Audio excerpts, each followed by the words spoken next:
Without knowing he was a duke and the owner of the place where her family lived, the bride threw mud. Before we begin this beautiful period romance story, tell me in the comments where you're listening from. I love knowing where you're joining me from. Eleanor Whitmore was running late again. Her boots slapped against the wet road as she hurried down the lane, basket clutched tight against her side, skirts lifted just enough to avoid the worst of the mud. Drops from the morning's rain still slipped from the hedges and dampened her sleeves. She barely noticed. Her mind was crowded with numbers and dates and the sound of her mother's worried voice. "Do not forget the flour, Ellie," her mother had said, following her to the door. "Not the cheap one. Your father's stomach cannot bear it. And ask Mr. Ford about the account. Tell him we will pay the rest soon. Tell him your father has spoken to Mr. Hale." Mr. Hale. Thomas. The wedding. Her stomach twisted. She rounded the bend where the lane narrowed between a stone wall and a ditch. The village lay just beyond, its roofs hidden by the rise of the hill. The air smelled of wet earth and wood smoke. Eleanor drew a breath and picked up her pace. Then she saw the carriage. It stood squarely in the middle of the narrowest part of the lane, gleaming black, its wheels sunk deep into the soft earth. Two glossy horses stamped and huffed impatiently. A coachman sat high on the box, reins loose in his hands, and just ahead of the carriage a man stood with his back half turned, as though the world belonged to him and he had all the time it contained. He was alone, not speaking, just watching the fields on the far side of the wall. The lane, thanks to him, was entirely blocked. Eleanor stopped so suddenly that the basket bumped her ribs. "Of course," she muttered under her breath. "Why should anyone imagine a lane is for walking?" She glanced behind her.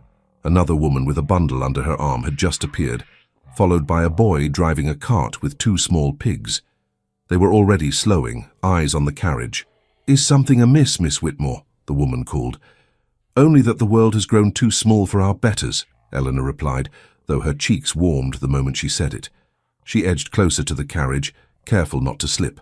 The man had not yet turned.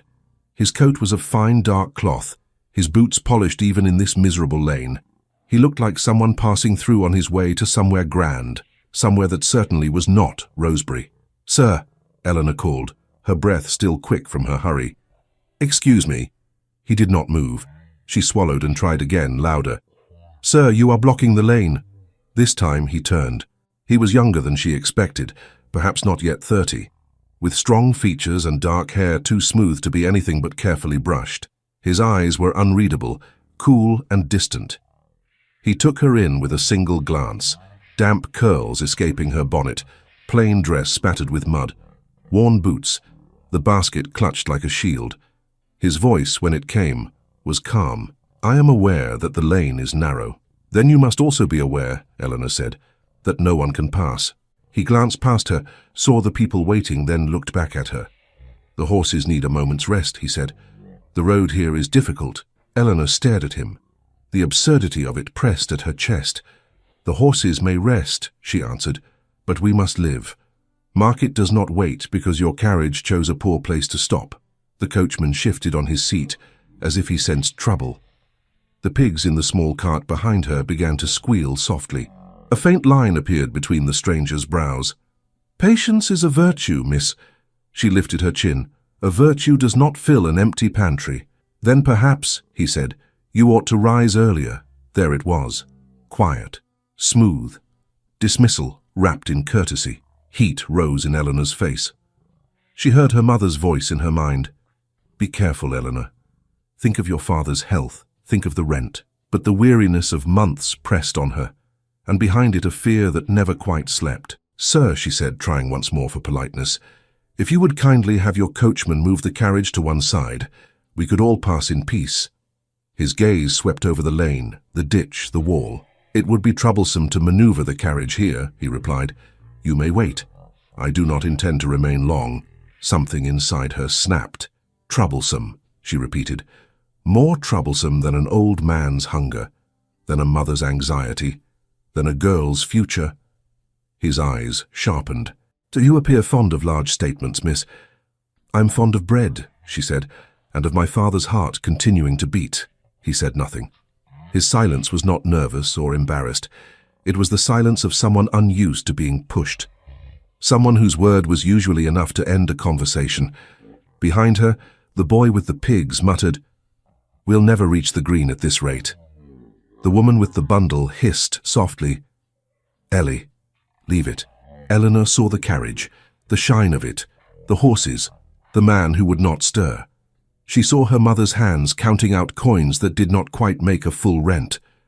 She heard her father coughing at night, and something wild and reckless rose up inside her. She bent, scooped up a handful of the wet, heavy mud from the edge of the road, straightened, and before her sense could return, her arm moved. The mud struck him squarely across the front of his coat. It landed with a dull, shocking sound, splattering across the immaculate fabric, spattering his gloves, leaving a dark stain on the cloth that had certainly never known such indignity. The pigs fell silent. The lane itself seemed to hold its breath. Eleanor's own heart stopped. The man looked down at his coat. For a heartbeat he only stared at it, as if not quite believing what his eyes told him. Then he lifted his gaze to her again. No shouting, no storm of anger. Just a new, cutting focus. "Did you mean to do that?" he asked quietly. Her hand still hung in the air. She slowly lowered it, fingers shaking, mud sliding from her palm. "Yes," she heard herself say, though her voice sounded distant to her own ears. "If you stand in a lane like a wall, you must expect to look like one." The boy behind her let out a sound that was half laugh, half gasp. The woman clutched her bundle tighter. The stranger's jaw tightened. A muscle moved once near his temple. "Your name," he said. "No," Eleanor answered before she could stop herself. "No?" His brows rose slightly. "I do not see why you should have it," she said, fighting to keep her voice level. "You are the one who placed yourself in the way of honest folk." His gaze did not leave her face. "You have just thrown mud at a gentleman," he said. "You are fortunate I do not demand more than your name." "Are you?" she asked, and only then did she hear how close she was to trembling. "A gentleman, I mean. I suppose that depends on how quickly you move your carriage." For a moment, something like amusement flickered in his eyes. It vanished as quickly as it came. He turned his head slightly. "Rogers." The coachman straightened at once. "Yes, sir?" "Back the carriage, give them space." "Yes, sir." The man looked back at Eleanor. "You may pass." That was all. No gesture toward the mud, no lecture, no order. Just those 3 words, as if this were a small favor he granted in his own time. It should have cooled her anger. Instead, it made her feel as though she had been measured and put aside, like something curious, but unimportant. "Thank you," she said stiffly. She stepped carefully around him, the mud sucking at her boots. As she passed, she felt his eyes on her. She refused to look up. The woman with the bundle hurried after her, whispering urgently, "Eleanor Whitmore, are you mad? Do you know who that might be?" "A man who cannot tell a lane from his own drawing room," Eleanor said, still shaking. "That is all." "The cut of that coat," the woman said, glancing back, "and that carriage, you will be in trouble." "Most likely," Eleanor murmured. She half expected the man to call her back, to demand her name again, to threaten her with something she could not even imagine. But he did not. The carriage creaked and groaned as the coachman maneuvered it to the side. The boy drove his pig cart past, eyes wide. Voices rose behind her, a mixture of shocked whispers and excited guesses. By the time she reached the edge of the village green, Eleanor's hands had steadied, but her stomach still fluttered. She stopped near the pump, set down her basket, and looked back. The carriage was just cresting the rise, moving out of the lane toward the main road that led up toward the manor. The man stood beside it for a moment longer, speaking to the coachman. Even at a distance, she could see that his coat bore the mark of her hand, a smudge across the fine cloth that no brush could entirely erase. "What have you done, Ellie?" She turned. Thomas Hale stood a few paces away, hat in his hands, his fair hair slightly damp from the rain. He was taller than she, broad in the shoulders, with a straightforward face that usually calmed her. Today, he looked alarmed. "You saw?" she asked. "Half the village saw," he said. "I came down from the smithy just in time to watch you throw half the road at him." "It was not half the road," she said. "It was a handful." "Eleanor," he said, lowering his voice, "you cannot treat gentlemen in that way. There will be consequences." "He would not move his carriage," she replied. "He told me to rise earlier." Thomas's mouth twitched, as if he fought a smile. That does sound like something I might wish to answer with mud, he admitted. But most men would answer with fists, not words. You are fortunate he did not. He did not seem the sort to dirty his hands, she said. Thomas glanced toward the road the carriage had taken. I did not recognize him, he said, but he was no common traveler. Did you hear his name? No, she replied. He only asked for mine. And you refused to give it, Thomas said with a sigh. Of course. She lifted her basket. I had better get the shopping done, she said. If I return late with nothing to show, my mother will scold me worse than any gentleman. Let me help, he said at once. At least let me carry the heavier things. If someone decides to drag you before the magistrate, it will be easier if I am already at your side. She could not help a small laugh at that. Very well, she said, but if they drag you too, I shall be very sorry. You will not be, he said. You will tell them it was all my idea. The market was brisk that morning. Damp air filled with the calls of traders and the clatter of carts. Eleanor kept her head down, focusing on the business at hand. She bargained for flour, for a small wedge of cheese, for a little sugar because her father liked it in his tea. Mr. Ford, the grocer, frowned at her as she hesitated over coins. Your account is already stretched, Miss Whitmore, he said. I cannot extend much more. We will pay the rest soon, she said. My father will speak to you himself if you wish. I prefer coin to words, Mr. Ford replied, but your father is an honest man. Tell him I will wait 1 more month, no more. She nodded, throat tight. On the other side of the green, 2 women bent their heads together, looking straight at her. Eleanor heard the word mud, and then quietly, fool. A group of boys pretended to fling handfuls of imaginary dirt at one another, laughing. Thomas saw her look and set his jaw. Let them talk, he said. They spoke last year when I bought that lame horse. They speak when the vicar misplaces his spectacles. They will tire of it. I do not mind them talking of me, she said softly. I mind them talking of my father and mother. Then marry me quickly, he said with a crooked half-smile. Give them something new to discuss. Mrs. Hale will drown them all in talk of pastry and pig fat, and they will forget this in a day. She did smile then, faintly. How comforting you are, she said, to promise me a future of pastry and pig fat. It is a solid future, he said. I am no gentleman with a carriage, but my boots do not sink into the lane without reason. She looked down at his boots, scuffed but sturdy. Not elegant. Reliable. Solid is not a bad word, she said. Solid may be exactly what we need. He touched the brim of his hat to her. Then I shall continue to be solid, he said. And you, if you please, will try not to throw anything else. By midday her basket was full and her coins almost gone. Thomas walked her halfway back along the lane, then turned off toward his own land, promising to call that evening if her father had no objection. The walk home felt longer. The rain had stopped entirely, leaving the air cool and still. Birds chattered in the hedges. Eleanor moved at a slower pace now, the weight of the basket pulling at her arm. Her earlier boldness had drained away, leaving behind a nervous hollow. What if he was someone important, she murmured. The carriage was gone. Only deep tracks in the mud showed where its wheels had been. She paused, toes at the edge of one of the ruts, and imagined the man's face again. The calm gaze, the faint line of impatience. Let him be a prince from London, she said aloud. He will return to his ballrooms and forget the girl with the mud. It sounded brave.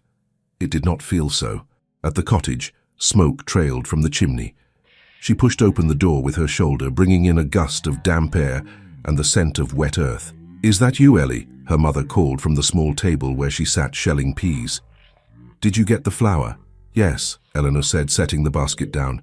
And Mr. Ford says he will wait another month for the rest. Bless him, her mother murmured. He has a wife with a soft heart, that is the truth of it. Your father is in the back, seeing to the tools. He has been restless all morning. Her father appeared in the doorway to the yard, wiping his hands on a rag. His hair, once dark, was now as grey as the skies had been. His shoulders stooped, but still strong. He smiled when he saw her, though the smile did not reach all the way to his eyes. Ellie, he said, did you hear the news in the village? She froze. What news? She asked. He took the basket and began to set things on the table, more to occupy his hands than because she needed the help. About the manor, he said. About the estate. The old Duke's nephew has arrived. The new master. They say he came this very morning to the village in a fine carriage to see for himself what he owns. Her heart gave a hard thump. "In a carriage?" she said. "A black one?" Her mother looked up. "You saw it?" she asked quickly. Eleanor hesitated. "I saw a carriage," she said, "and a man." Her father nodded, oblivious to the tension in her voice. "That will be him," he said, "the new Duke of Ashbourne. Henry Blackwell, they say. Came into the title after his uncle died. We have known this day would come. Men like that do not stay away forever." Her mother's hands moved faster over the peas. "Did you hear anything of what he is like?" she asked. "Kind? Harsh? Different tongues tell different tales," her father said. "Some say he is strict. Others say he is fair. All agree he is not poor." He forced a small laugh. "Not that it matters whether he eats off gold or silver, if we cannot pay him in copper." Eleanor leaned back against the rough wall, feeling suddenly colder. Does he own all this?" she asked. "Our fields, our cottage." Her father looked at her as if surprised she needed to ask. "Of course," he said gently. "We are tenants, Ellie. We have always been. The land is Ashbourne land. We work it for a share, and for the rent. You know this." She did, but she had not truly thought of it in the shape of a single man's face until now. Her mother set the bowl of peas aside with a small thud. "Did they say if he is changing anything?" she asked. "The leases, the rents." "They did not know," her father said. "Only that the steward was told to bring the papers to the manor. They are to be looked at again." "Looked at again?" her mother repeated. "That sounds too much like trouble." Her father rubbed a hand over his forehead. "It may mean nothing," he said. "It may mean only that the young Duke wishes to see things with his own eyes. We cannot do more than wait." Eleanor felt the room press in around her. "Father," she said quietly, "what happens if he does not wish us to stay?" He met her gaze. For a moment, the mask slipped and she saw the worry beneath. "Then we must leave," he said simply. "That is the right he holds. That has always been the way." Her mother's fingers twisted in her apron. "We have been here 20 years, she whispered. "Your father's back is bent from these fields. Your hands are rough from this soil. Surely that must count for something." "Landlords count coin," he said gently, "not calluses." Her mother's eyes shimmered, but she blinked the tears away. "Well," she said briskly, as if that could mend the crack in the air, "if the new Duke is in the village, he may have seen you there, Ellie. Did you notice anyone grand apart from the carriage?" Eleanor swallowed. "There was a man," she said slowly, "standing by the carriage. He spoke very little." "What did he look like?" her father asked. She tried to find words. "Tall," she said. "Dark hair. He spoke like someone who expects to be obeyed." She paused. "His coat was very fine." "The same man," her father said at once. "It must be. The new Duke." He tried to sound almost cheerful, though his fingers gripped the back of the chair. "Well, at least we have seen his face now. We will know him if he comes." Her mother nodded. "If he comes," she echoed. "And if he does, we must be respectful. Eleanor, you must remember your place. Your tongue runs faster than your sense at times. Do not speak out of turn. We cannot afford to offend him." Eleanor's throat tightened so much she could barely breathe. "Mother," she said, the word almost catching, If someone did offend him, what could he do?" Her father gave a short, humorless laugh. "What could he do?" he repeated.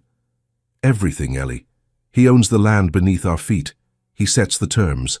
Men like him do not raise their voices. They sign their names, and families move." A silence fell. Eleanor heard the tick of the small clock on the mantel, the faint creak of the settling roof. Her mother frowned. "Why do you ask such a question?" she said. Then her eyes sharpened. "Eleanor, did you say anything to him? Did you speak out of turn?" Eleanor opened her mouth, closed it. Her heart beat so loudly she could feel it in her throat. "I asked him to move his carriage," she said at last. "The lane was blocked. People could not pass." "Of course you did," her mother said. "You never could leave a thing alone. Did you ask politely?" "I tried," Eleanor replied. "He did not wish to move." "What do you mean he did not wish to move?" her father asked. "He told me to wait," she said. "He said the horses needed rest." "And what did you say?" her mother pressed. "I said," Eleanor hesitated, feeling heat in her cheeks again. I said that Market would not wait, that my father's stomach would not wait, that you had no patience, her father guessed. That I had too much need for patience, she said. Her mother gave a small groan. Eleanor, there were others behind me, she protested. I was not alone. And what did you do? Her father asked quietly. She gripped the edge of the table. I threw mud at him, she whispered.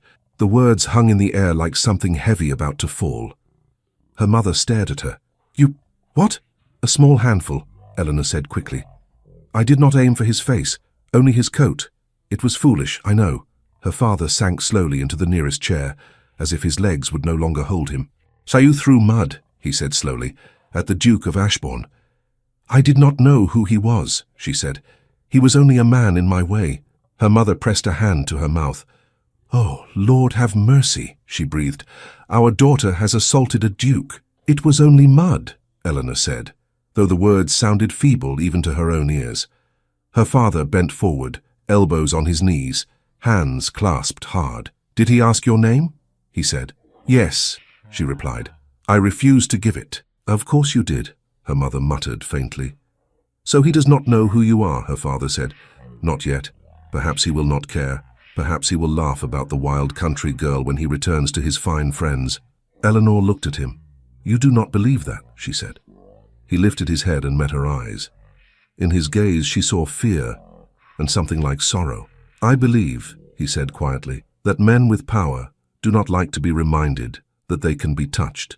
And I believe that our lease comes up for renewal before the winter. Her mother's hand dropped from her mouth. That is true, she whispered. I had forgotten.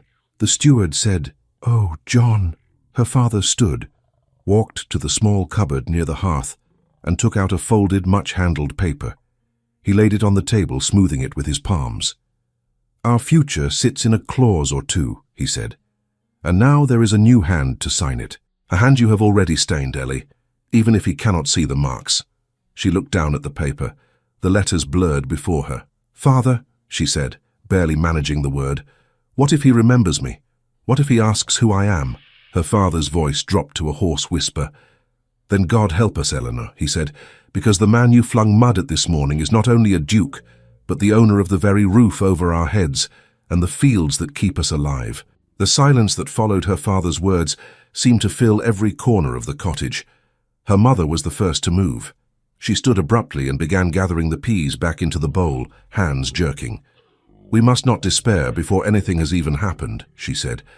The Duke may never think of it again.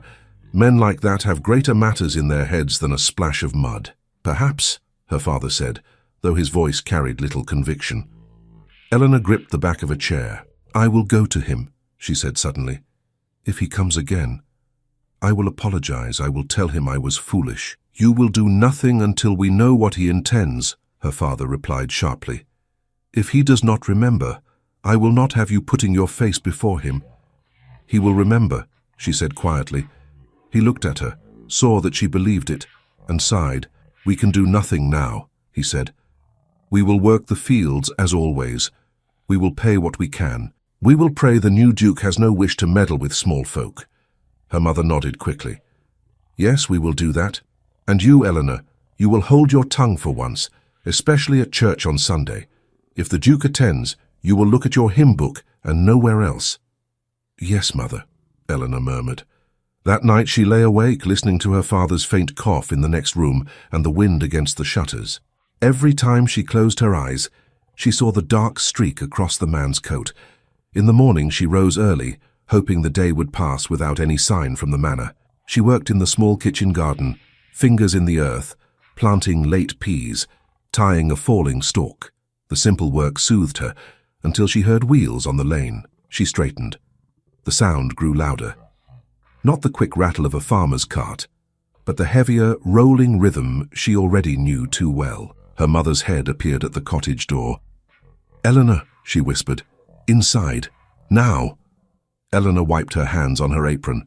If I run, he will know, she said. He may already know. Her father stepped out behind her mother, face pale. Get your shawl, he said. If he asks for us, we will not have him believe we hide like thieves. I will not hide, Eleanor said. If this is my fault, I will face him. Her mother caught her arm. "Do not say such things to him," she hissed. "Do not say fault. Do not say anything except your grace and yes." The carriage came into view, not the grand one from the day before, but a plainer vehicle, though still finer than any in the village. It stopped before the cottage. A rider accompanied it, and behind them came a man on foot with a leather satchel. The door of the carriage opened. The man from the lane stepped down. He wore a different coat, dark blue this time, and no trace of mud touched it. His presence filled the small yard as completely as the carriage did. Her father stepped forward, cap in hand. "Your Grace," he said, voice carefully respectful. The Duke's eyes flicked to him, then past him, resting on Eleanor. The look lasted only a heartbeat, but it was enough to tell her he remembered everything. "Mr. Whitmore," he said. "Yes, Your Grace," her father replied. "John Whitmore. This is my wife, Margaret, and my daughter, Eleanor."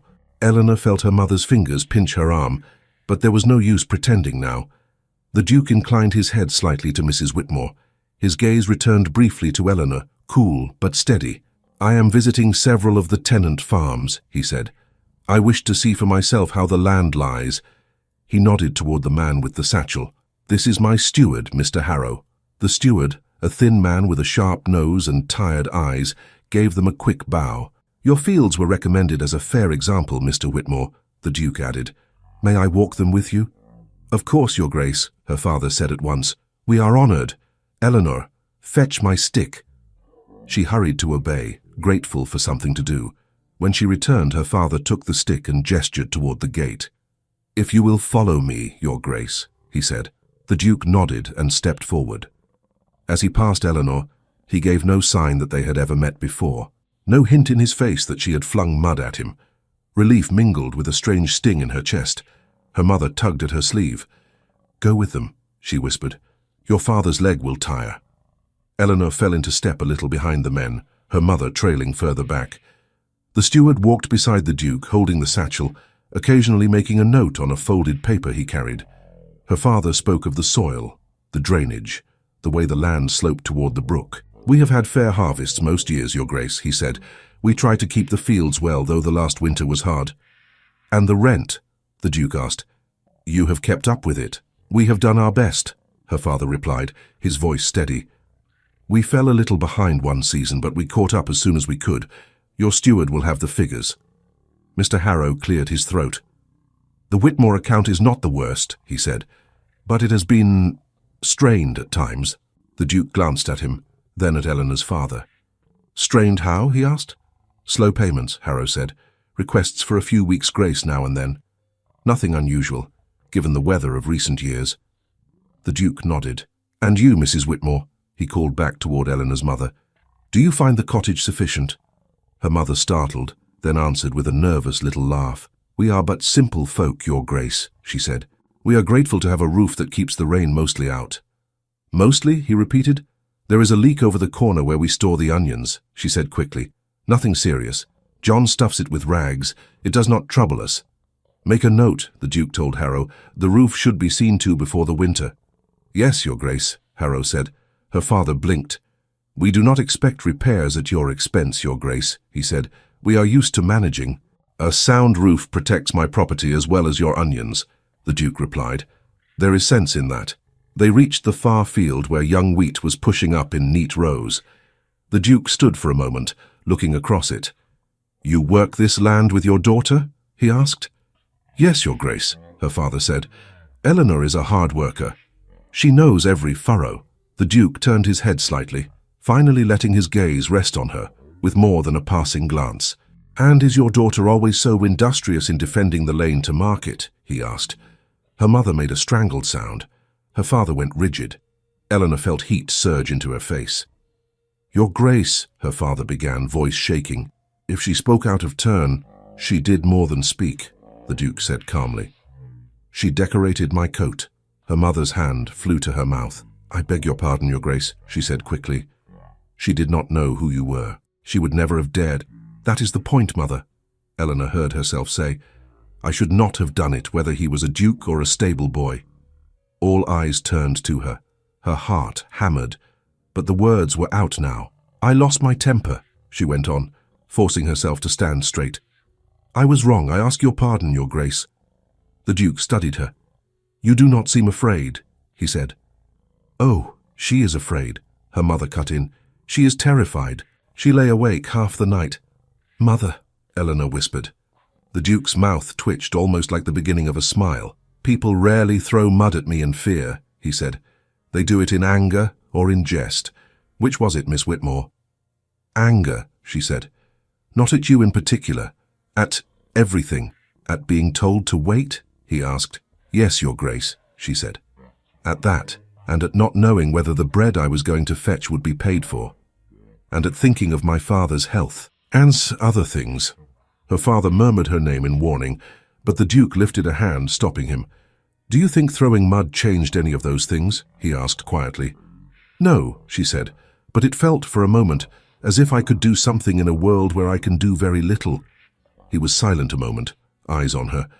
"I appreciate honesty," he said finally, "although I prefer it without mud." Her mother let out a breath that sounded like a sob and a laugh tangled together. "Your Grace is kind to speak so," she said. "We will see that she remembers her place." The Duke glanced at her. "I do not wish to break her spirit, Mrs. Whitmore," he said. "Spirits like hers can be useful." "Useful," Eleanor repeated before she could stop herself. He looked back at her. "Tenants who care strongly about their lives are more likely to work hard," he said. "Indifference is a worse enemy to a landlord than temper, Miss Whitmore." "I think I have never heard a duke speak of enemies and tenants in the same breath," she said. "Then you have not known many dukes," he replied. "No, your grace," she said. "I confess, you are my first." Her father groaned softly. The duke's gaze shifted to the hedgerow. "These boundaries are old," he said to Harrow. "We will need a full survey. I will not make decisions blind." "Yes, your grace," Harrow said. "I have the maps from your late uncle's time. There are also the leases. The Whitmores comes up for renewal this year." Eleanor flinched at the word. The Duke nodded. "I am aware," he said. "Some of the terms were adjusted during the bad harvest," Harrow added. "Your uncle's hand is on that paper, but there is room still to—" "That will be all for now, Mr. Harrow," the Duke said, a hint of warning in his tone. Harrow fell silent. Eleanor caught the glance her father sent the steward. She saw the tightness in her mother's jaw. "What does that mean?" she asked before thinking. "Adjusted how?" "Eleanor," her mother whispered. The Duke looked at her. "It means," he said, "that your father and I will discuss leases and terms in due course. It is not a matter for this morning, not a matter for a tenant's daughter," she said, unable to keep the edge out of her voice. "Not yet," he replied. Her father stepped forward, placing a hand on her shoulder. "We are grateful for your Grace's visit," he said quickly. "We would not wish to keep you from other business." "You are not keeping me," the Duke said. "I chose to come. I prefer to see, not only to read numbers on a page." He took one last look over the field, then back at Eleanor's father. "I will speak with you again before the autumn," he said. "Until then, continue as you have. Mr. Harrow will inform you of any changes." "Yes, your Grace," her father said. The Duke turned to Eleanor once more. "And you, Miss Whitmore," he said. "If you feel the urge to throw anything again, may I suggest stones at crows instead of mud at strangers?" She almost smiled. "I will try to remember that, your Grace," she said. "I should like you to do more than try," he said. "The next man you insult may not find it as easy to forgive." "Have you forgiven?" she asked quietly. A faint light appeared in his eyes. "I have not yet decided," he said. "We shall see how the harvest goes." With that, he inclined his head and walked back toward the cottage. Harrow hurried after him. Her parents followed at a distance, leaving Eleanor standing alone in the field. When she returned to the yard, the carriage was being readied. The Duke was speaking with Harrow in low tones. Her father hovered nearby, hat crushed between his fingers. "Your Grace," her father was saying, "about the lease." "We will speak of it at the proper time, Mr. Whitmore," the Duke said. "I do not tear up old agreements lightly, nor do I keep them blindly." "Yes, your Grace," her father murmured. The Duke climbed into the carriage. For a brief second, his eyes met Eleanor's. Then the door closed, the coachman flicked the reins, and the carriage rolled away. Her mother sank onto the doorstep as soon as it was gone. "I feel as if I have been holding my breath for an hour," she said. Her father stared down the lane. "He knows," he said quietly, "about the lease." About everything. He knows exactly how much power he holds. And what did you expect, John? Her mother asked. He is a duke. Power is bred into men like that. Yes, he said, but I had hoped, just a little, that he might not use it. Eleanor watched the carriage grow smaller. He said he does not act blindly, she said. Perhaps that means he will be fair. Fair and merciful are not always the same, her father replied. Do not put your hope in one man's temper, Ellie. Men die, titles pass, paper remains. Later that afternoon, Thomas came up the path, wiping his hands on a cloth. I heard the Duke came here, he said without preamble. Are you still in possession of your head? For now, Eleanor said. What did he say? Thomas asked. That he prefers stones at crows, she replied. Thomas blinked. I beg your pardon. Never mind, she said. He walked the fields. He spoke of the roof. He hinted at the lease. He did not shout. That is something, Thomas muttered. Did he glare at you? Not quite, she said. He looked at me as if I were a puzzle he had not yet decided to enjoy or throw away. Thomas's jaw tightened. I do not like the sound of that, he said. I would prefer him to forget you entirely. So would I, she said. He reached for her hand, then let it drop, remembering her parents were watching from the window. We will speak with the vicar, he said. If there is trouble with the lease, perhaps he can appeal to the Duke. He has friends among the gentry. Her father opened the door. We will not go begging yet, he said. We will see what comes of Sunday. Sunday? Thomas repeated. The Duke is expected at church, her father said.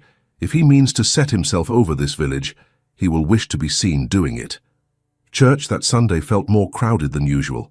People arrived earlier, their best clothes brushed, their children scrubbed pink. Eleanor walked between her parents, feeling every eye turn as they entered.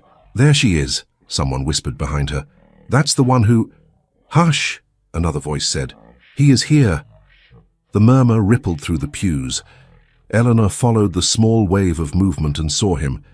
He entered with an ease that made the narrow aisle seem wider. The vicar hurried to greet him, bowing slightly, hands fluttering. The Duke gave a courteous nod and took a seat near the front, where the old Duke had once sat on his rare visits.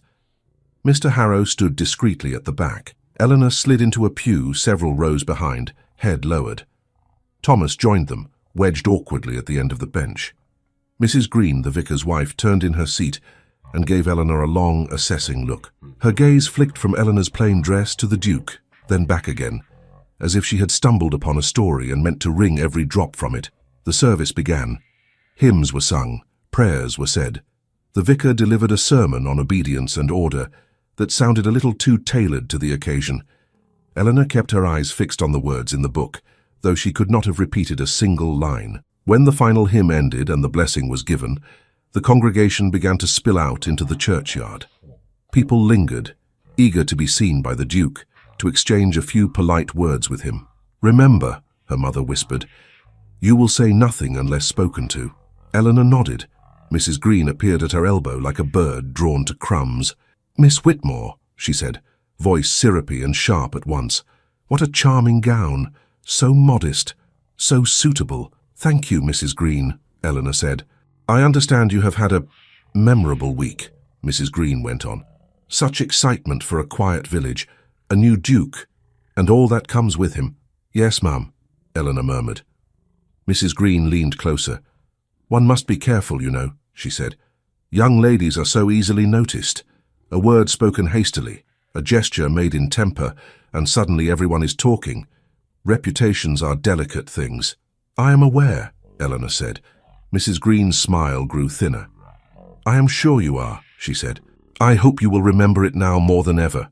Men of rank rarely seek respectable wives among those who attract gossip. Eleanor's cheeks burned. I am engaged to Thomas Hale, she said. I do not seek any other man's notice. Mrs. Green shrugged. Men's eyes do as they please, she said. It is a woman's duty to ensure they find nothing improper to rest upon. She cast a quick glance toward the Duke, particularly when such eyes have power behind them. She has said enough, Mrs. Green, Thomas said suddenly, stepping forward. Eleanor's reputation is perfectly sound and will remain so. Mrs. Green raised her brows. Oh, Mr. Hale, she said, I only speak for her good. Engagements are one thing. Marriage is another. Until vows are said, nothing is certain. She smiled again, too sweet. Do enjoy the day. She floated away toward another cluster of villagers. Thomas swore under his breath, then caught himself. Apologies, he muttered. I should not say such words in the churchyard. Eleanor almost laughed. It is the only honest language I have heard today, she said. Her father joined them, face stiff. Do not answer Mrs. Green, he said. She feeds on replies. Near the gate, the Duke stood speaking with the vicar and a few of the wealthier farmers. His posture was relaxed, his manner courteous, his voice low. People approached him with a mixture of eagerness and awe. At one point his gaze lifted and swept the churchyard. It passed over Eleanor briefly, no longer than over anyone else. But Mrs. Green saw it and narrowed her eyes in satisfaction, as if she had just been given reason to double her gossip. Do not look back at him, her mother hissed. I am not, Eleanor replied. I am looking at Mrs. Green, and that is quite enough. As they moved toward the gate, the estate steward, Mr. Harrow, detached himself from the wall and stepped toward her father. Mr. Whitmore, he said. Her father stiffened. Yes, sir, he said. I am to inform you, Harrow said, that your lease is among those under review. The Duke wishes to examine all such agreements before winter. Eleanor felt the words like a stone dropped into a well. Under review? Her father repeated. What does that mean for us? It means, Harrow said, that nothing is decided yet. Terms may be altered, some improved, some less so. Less so, her mother echoed, voice tight. The estate must be set in order, Harrow said briskly. We cannot maintain unprofitable arrangements out of sentiment. We have always worked hard, her father protested. We are not asking for charity, only for time. I am not the one you must persuade, Harrow replied. I am merely the messenger. He glanced briefly at Eleanor as if noting her presence, then turned away. The Whitmores stood together in a small knot, the sounds of conversation swirling around them. This is because of yesterday, her mother whispered. It must be. We do not know that, her father said, but we cannot pretend it helps. Near the gate, Harrow joined the Duke. Eleanor saw the steward lean in, speaking low. The Duke's face remained unreadable as he listened. Thomas touched her elbow. Wait here, he murmured. I will go greet him. It may help if he sees I intend to take you as my wife, that you will not always be a tenant's daughter. Thomas, no, she said quickly. Do not draw attention. But he was already moving away, shoulders squared, hat in hand. He approached the Duke with a respectful bow. They exchanged a few words. The Duke nodded once, glanced briefly back in Eleanor's direction, then returned his attention to Harrow. Eleanor watched Harrow lift the leather folder he carried. The Whitmore lease, he seemed to say, though she could not hear the words. Your uncle added a special clause, Your Grace. You could reclaim the land at any time with a single notice if you wish. No compensation owed. The steward quietly reminded Henry that, by law, he could remove the Whitmores from their land with a single formal notice. And Eleanor, watching from a distance, saw the men speaking and felt that her fate was being decided without her. For several days after the service, nothing happened. No messenger came riding up the lane. No second carriage appeared at the cottage door. The Whitmores worked their fields, mended fences, kept their heads down. Yet the sense of something pending hung over them like low cloud. Eleanor rose each morning with the same thought. Will it be today? Sometimes she half hoped it would be. The waiting gnawed at her more than any single blow could have done. On the fourth day, Thomas arrived in the yard with his sleeves rolled and determination in his eyes. We cannot live like hunted rabbits, he said. If the Duke means to cut your lease, let him say so. In the meantime, we will not let the wheat rot in the ground. I came to help with the lower field. Her father clapped him on the shoulder. You are a good lad, he said.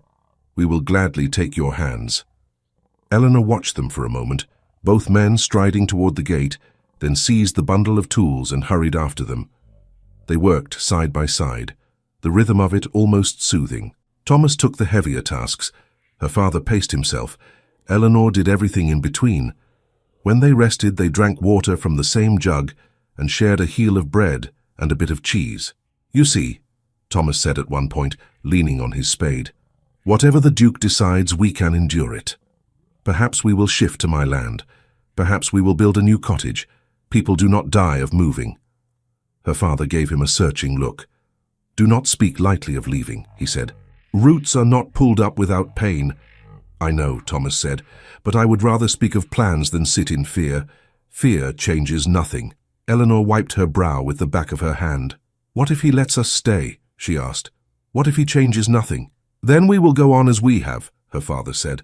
And you, my girl, will marry Thomas in the autumn and forget you ever threw mud at anyone. Do you think I will forget that? She said. I hope so, he replied.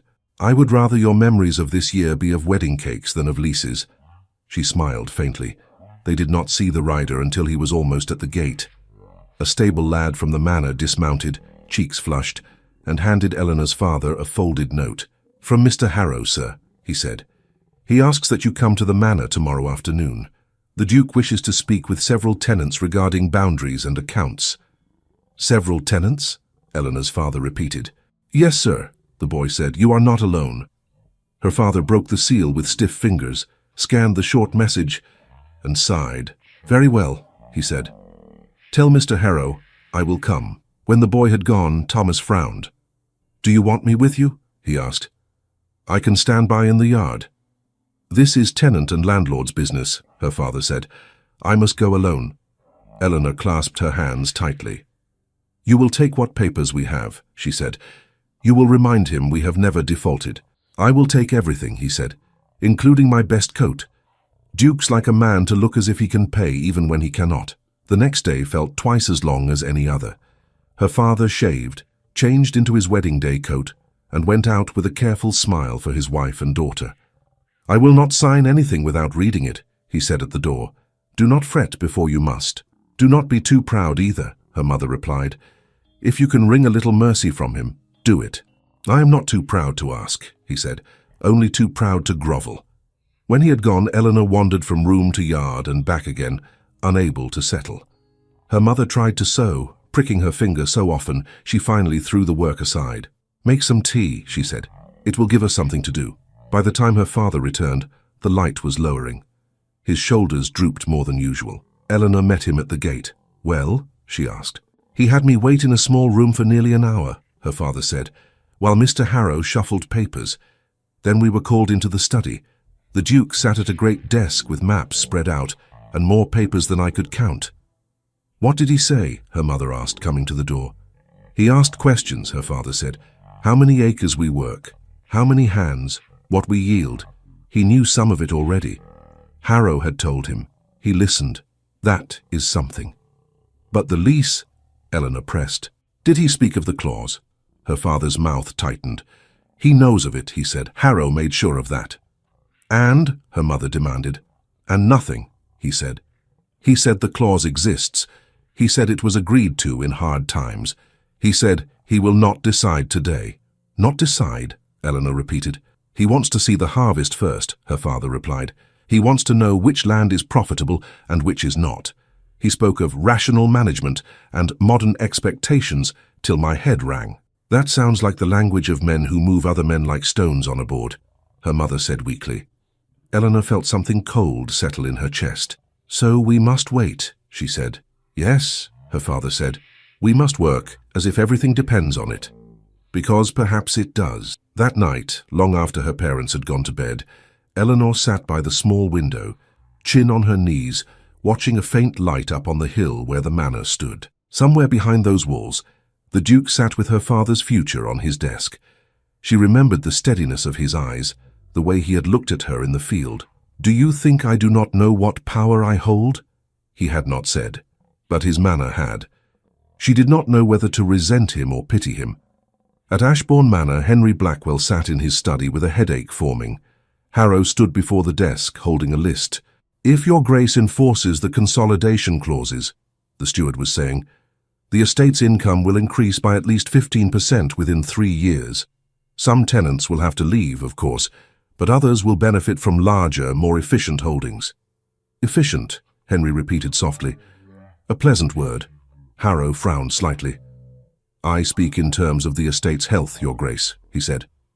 Your uncle invested heavily in certain projects. Loans must be repaid. Sentiment will not satisfy creditors. Henry leaned back, fingers tapping the arm of his chair. What do you know of the Whitmores? He asked. Beyond what is on your list. Harrow consulted a separate sheet. John Whitmore, 54, he recited. Married, one daughter. Worked the same plot for 20 years. Reliable enough. Occasionally late, but has always caught up. The special clause was added after the bad harvest 12 years ago, when your uncle remitted part of the rent. And you advised that clause? Henry asked. It was your uncle's suggestion, Harrow said quickly. He disliked remissions. He preferred security. It is a common enough condition, though rarely enforced. Rarely, Henry said. Not never. He pulled a worn lease from the pile and ran his thumb along the signature. So, he said slowly, by the stroke of my pen, I may wipe out 20 years of work. You may reclaim your property. Yes, Harrow said. The land would be merged with the adjoining farm, which has offered favorable terms. Henry thought of Eleanor's father, standing in the study doorway with his hat crushed between his hands, trying to stand straight despite a leg that pained him. He thought of Eleanor in the field, mud on her apron, eyes steady as she apologized. That land is not mine in the same way a coat or a horse is mine, he said. Legally it is, Harrow replied. Legally, Henry echoed. Tell me, Mr. Harrow, have you ever spent a winter wondering whether you would have the same roof over your head in spring? Harrow shifted. It is not my place to... No, Henry said. It is not. That is why you are steward, and I am duke. He pushed the lease back into the pile. I will not sign away any farm today, he said. We will review them after the harvest. In the meantime, see that necessary repairs are made. No tenant will be turned out this year for a broken roof. That will cost money, Your Grace, Harrow said. Yes, Henry replied. Strange is it not that roofs are not repaired by good intentions? Harrow hesitated. And the Whitmore's clause? He asked. Remains, Henry said. For now, I will not pretend it does not exist, but I will not use it as a whip over their heads either. No notices, no threats. Do you understand? Harrow inclined his head, though his mouth was tight. As you wish, Your Grace, he said. After the steward had gone, Henry sat alone for a long time, staring at the fire. He had not asked for this title. He had inherited it, along with its debts, its expectations, its invisible army of eyes, watching his every choice. He could play the ruthless landlord and be called efficient. He could play the indulgent one and be called weak. He thought of the mud on his coat, the shock, the spark in Eleanor's face. You do not seem afraid, he had said to her. She had been, but she had not bowed. For reasons he could not entirely name, he found himself unwilling to be the man who pushed her family from their land. Days slipped into weeks. The Duke's presence in Rosebery became a regular part of village talk. He rode through the lanes now and then, sometimes alone, sometimes with Harrow. He stopped at fields, spoke with farmers, listened more than he spoke. More than once, his path led him past the Whitmore land. One morning, Eleanor was tying up young bean plants when she heard hoofbeats. She turned and saw him approaching along the hedge. She straightened, brushing dirt from her hands, heart suddenly too fast. Your Grace, she said. Miss Whitmore, he replied, drawing his horse to a walk. You're at war with the weeds, I see. They started it, she said. I merely defend myself. A corner of his mouth lifted.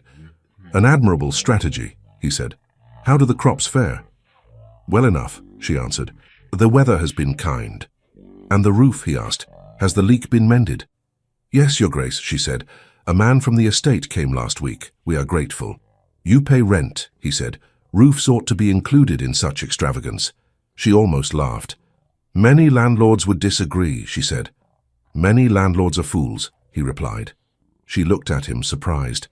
You speak strangely for a duke, she said.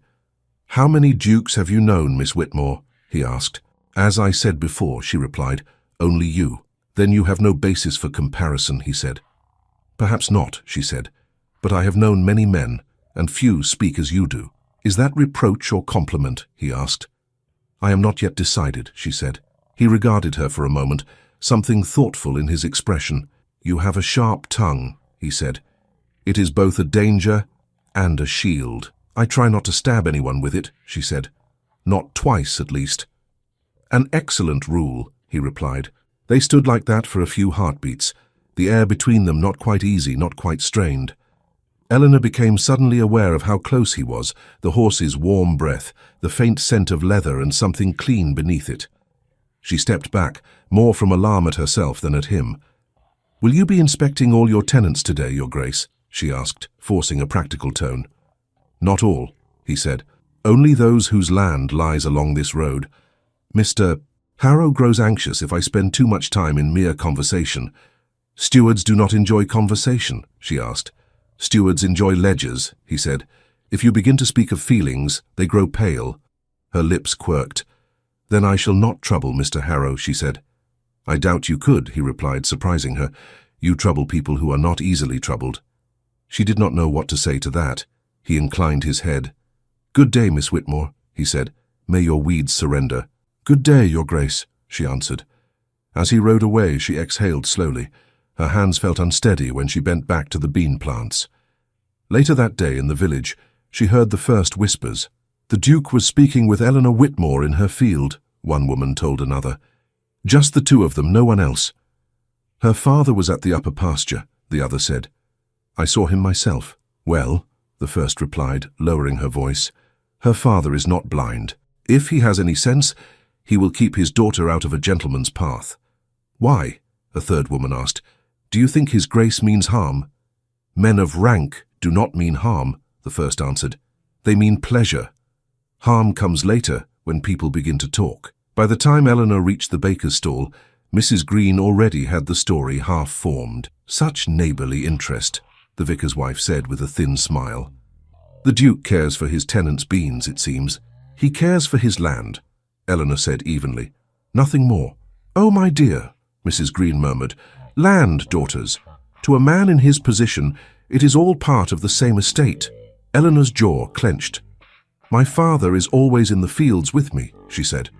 "Today he was only a few minutes away." "I am sure he is vigilant," Mrs. Green replied. "Yet reputations do not measure minutes. They measure appearances. I advise caution." "Thank you," Eleanor said. "I will consider it." She walked away before Mrs. Green could say more. That evening Thomas arrived with a clouded face. "I heard things in the village," he said bluntly. "That the Duke visits your fields, that he speaks with you alone." "He does not seek me," Eleanor said. "He rides the land. Sometimes our paths cross, and when they do?" Thomas pressed. "We speak," she said, "of crops, of roofs, of his steward's dislike of feelings. Nothing more." Thomas's hands flexed at his sides. "Eleanor," he said, "you know how it looks. People talk, they watch. A nobleman and a tenant's daughter." "A tenant's daughter who is engaged," she said, her voice a little too sharp. "Have they forgotten that?" "Some choose to remember it less than others," he said. "They enjoy a scandal where there is none." She hesitated. "Do you think there is a scandal?" she asked quietly. He looked at her. His face softened, but his eyes were still troubled. "I think you are honest," he said. "I think you mean no wrong. I do not know what the Duke thinks." "He has been proper," she said. "He has not overstepped." "No," Thomas said, "but he keeps coming." "That is his land," she said. "He has a right." "He has a right to the fields," Thomas replied. "Not to your peace of mind." She lowered her gaze. "What would you have me do?" she asked. "Refuse to speak to him when he addresses me. Run into the house at the sight of his horse. That would set tongues wagging even faster." "I know," he said. "I do not ask you to be rude, only be careful. Do not allow him to think you are flattered." "I am not," she said quickly. Then more slowly, "I am curious. He is not what I expected." Thomas flinched just slightly. "I cannot compete with a duke," he said. "Not in curiosity. I only offer what I have. My name, my land, my work. You offer steadiness," she said. "That is worth more than curiosity." "Is it?" he asked. "To you?" She opened her mouth, found no ready answer. He looked away. "Our wedding is set for harvest time," he said. "My mother bakes as if the date were carved in stone. If you wish it changed, you must say so before she buys more sugar." "Changed," she repeated. "Do you wish it changed?" "I wish it certain," he said simply. "I wish to know you choose me, not as escape, but as choice." She stepped closer. "I gave you my word," she said. "I meant it." He nodded, but the worry in his eyes did not entirely clear. Summer grew heavy, then began to slip toward autumn. The wheat ripened. The air filled with the smell of cut grass and distant smoke. Men worked from dawn to dusk, scythes flashing, carts creaking under the weight of sheaves. The Duke was everywhere. He rode from one end of the estate to the other, observing harvests, checking storehouses, speaking with bailiffs and tenants. Sometimes he supervised the stacking of hay as if he had been born to it. Sometimes he stopped to watch children race one another along the hedgerows. Everywhere he went, people watched him in return. "Has he decided yet?" they asked one another. "Will he raise the rent? Will he send anyone away?" Harrow walked at his elbow, a bundle of papers never far from his hand. The steward's gaze was sharp, calculating, always counting. One afternoon, Henry stood at the edge of the Whitmore field, watching men and women gather in the last of the wheat. Eleanor worked among them, skirt tucked up, hair damp at the temples. She laughed at something one of the younger boys said, her face bright for a moment in the slanting light. Henry felt a strange tug in his chest. It had nothing to do with yields or profits. He tore his gaze away, annoyed at himself, and turned to Harrow.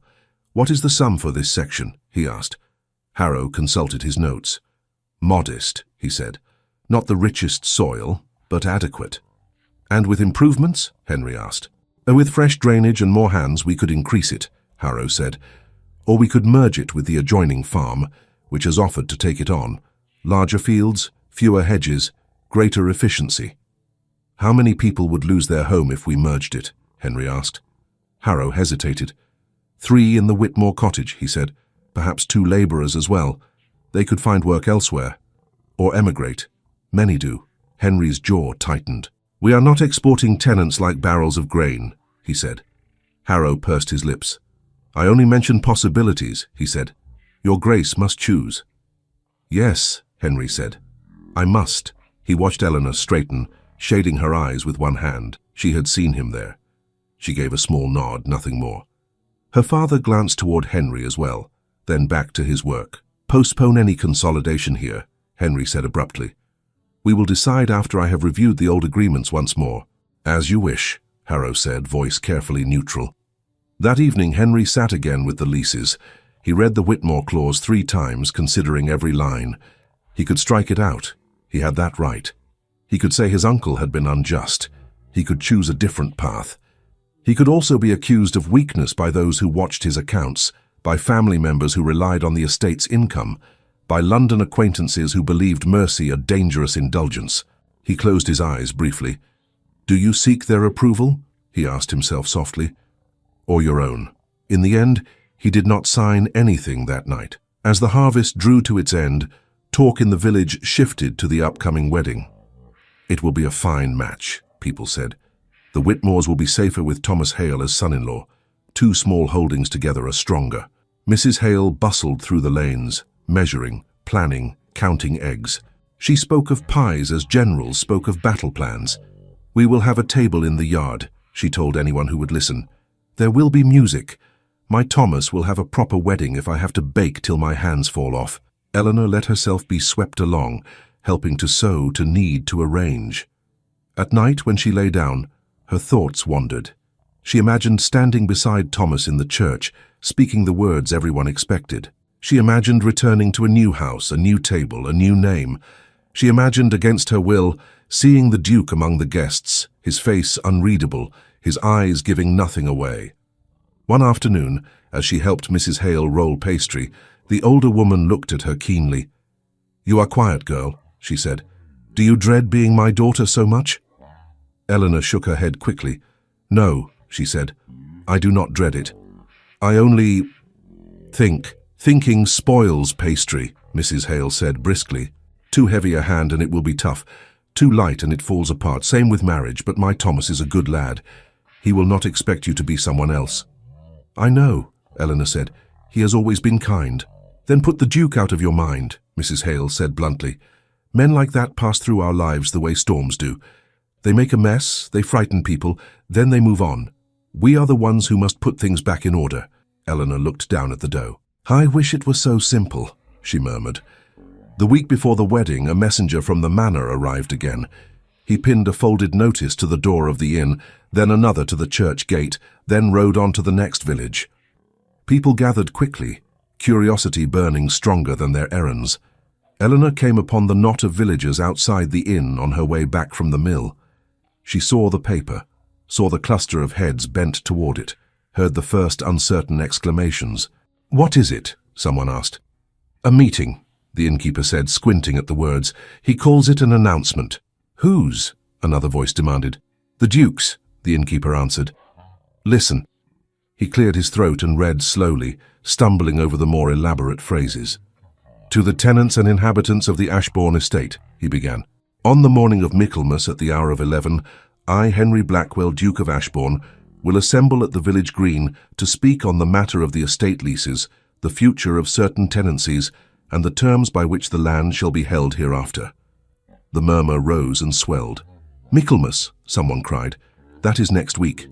"At 11, another said. "But that is the hour of the Hale Whitmore wedding." "Go on," urged a third. The innkeeper read the final lines. "All tenants whose leases are due for renewal within the year are particularly requested to be present, that they may hear my determinations and understand their standing.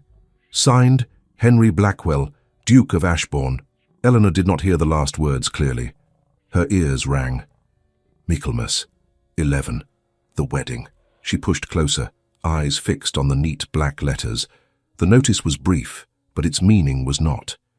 He would speak of leases. He would speak of futures. He would speak of her family's right to their home, and he would do it on the very morning she was meant to stand before the altar and promise herself to Thomas. Heart-pounding, Eleanor stood before the posted notice, reading that the Duke would clarify the future of several tenant farms on the very day she was to be married. All week, the notice at the inn door seemed to watch the village. People paused before it on their way to market, to the smithy, to the pump. Some read it again and again as if the words might change. Others stood back and talked in low, anxious voices. "Why on Michaelmas?" one man muttered. "Why on the very day of the wedding?" "Because the Duke is a man, not a calendar," someone else replied. "He thinks of his accounts, not our cakes." The vicar tried to sound hopeful. "Perhaps he means to bring good news," he said. "A feast day, a wedding, an announcement of mercy. It would be fitting." Mrs. Green sniffed. "Or he means to show us that our little village affairs do not stand in the way of his business," she said. "Either way, everyone will be watching." Poor Eleanor. Imagine choosing her vows under the weight of all that. Eleanor did not need Mrs. Green to tell her that. She felt it in every breath. At home, the notice lay folded on the table, copied out by her father's careful hand. He read it each night, as if some hidden promise or threat might appear. Her mother fretted over both the wedding and the meeting. "How are we to be in two places at once?" she asked. "The church and the green, the Duke and the vicar, our future in two different mouths." "We will go to the green first," her father said. "We cannot ignore the man who holds our lease." "And keep the vicar waiting," her mother protested. "What will people think?" "They will think what they please," he said. "They always do." Thomas tried to be steady. He came by every evening to help with some small task, to discuss arrangements, to reassure where he could. "We will stand together," he said to Eleanor as they walked along the lane 3 days before the wedding. "At the green, at the church, wherever we must. Whatever the Duke says, we will meet it as one." "Even if he takes the farm?" she asked. "We will find another way," he said. "We will not starve. I have hands. You have courage. Between us, we will manage." "How you speak as if courage can be eaten," she said, forcing a smile. "It cannot," he replied, "but it can be married." She looked up at him. "Thomas," she said slowly, "if the Duke announces something strange, if people speak even more than they do now, will you regret tying yourself to me?" He stopped in the path. "I asked you to marry me knowing you had thrown mud at a duke," he said. "You cannot surprise me more than that." She gave a small laugh. "You do not know me as well as you think," she said. "Then marry me," he said softly, "and let me learn." The morning of Michaelmas dawned clear and cool. The cottage was full of movement. Her mother fussed over her hair, over the simple cream dress, over the ribbon that would serve as her veil. "You are pale," she said. "You will frighten the vicar into thinking you are about to faint." "Smile, Eleanor." Eleanor tried. The expression felt fragile. Her father stood in the doorway, fiddling with his collar. "We should go," he said. "Harrow's notice said 11. The Duke will not appreciate tardiness." "I do not care for what he appreciates," her mother muttered. "But I care for what he can do to us. So we will go." Thomas arrived just then in his best coat, hair brushed flat, jaw tight. "Are you ready?" he asked gently. "I am dressed," she said. "Ready is another matter." "We will take each step as it comes," he replied. First, the green. Then the church. They joined the stream of people moving toward the village. Some wore their work clothes, others their Sunday best. All had the same pinched, expectant look. The green was already crowded when they arrived. At one end, a small raised platform had been set up. The Duke stood upon it, coat dark against the pale sky, Harrow at his side. A few other estate men stood nearby, holding folders and ledgers. The murmur of voices died as Henry stepped forward. "Thank you for coming," he said, his voice clear enough to reach the edges of the crowd. "I know you have work to do and lives to attend. I will not speak longer than I must." Eleanor stood between her parents, Thomas just behind her shoulder. She could feel the tension in her father's body like a drawn bowstring. "You all know that I came into this title after my uncle's death," Henry continued. "I inherited not only the manor and its lands, but also his accounts, his debts, his agreements with you." He lifted a sheaf of papers. "In the past months, I have read every lease, every clause, every adjustment made in times of hardship. Some of what I found is fair, some of it is not." The crowd shifted. "What does he mean?" someone whispered.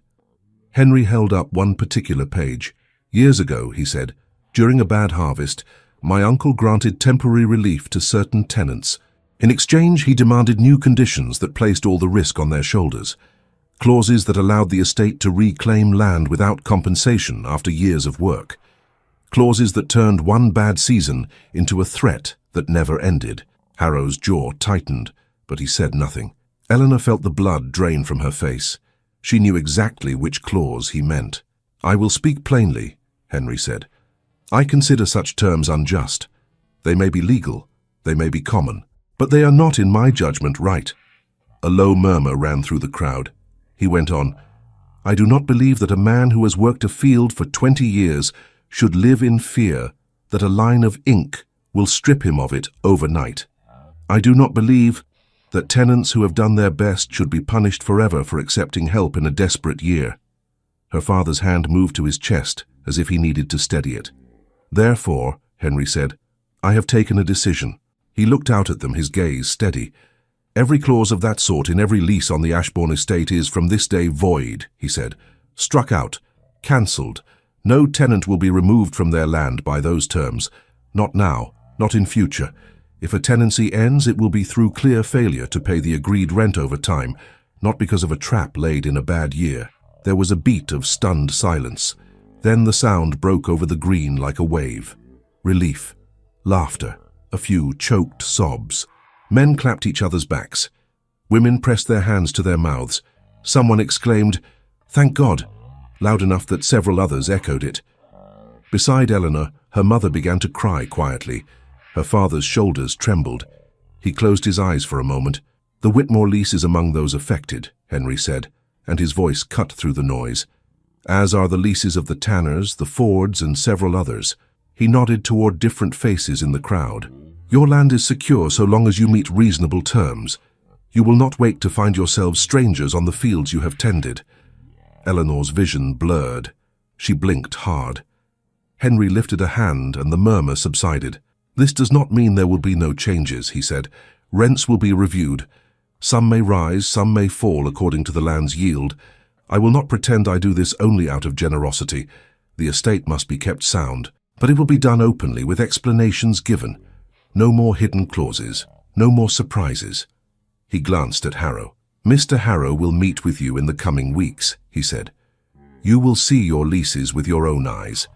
If you do not understand a term, you may ask." "I expect my steward to answer."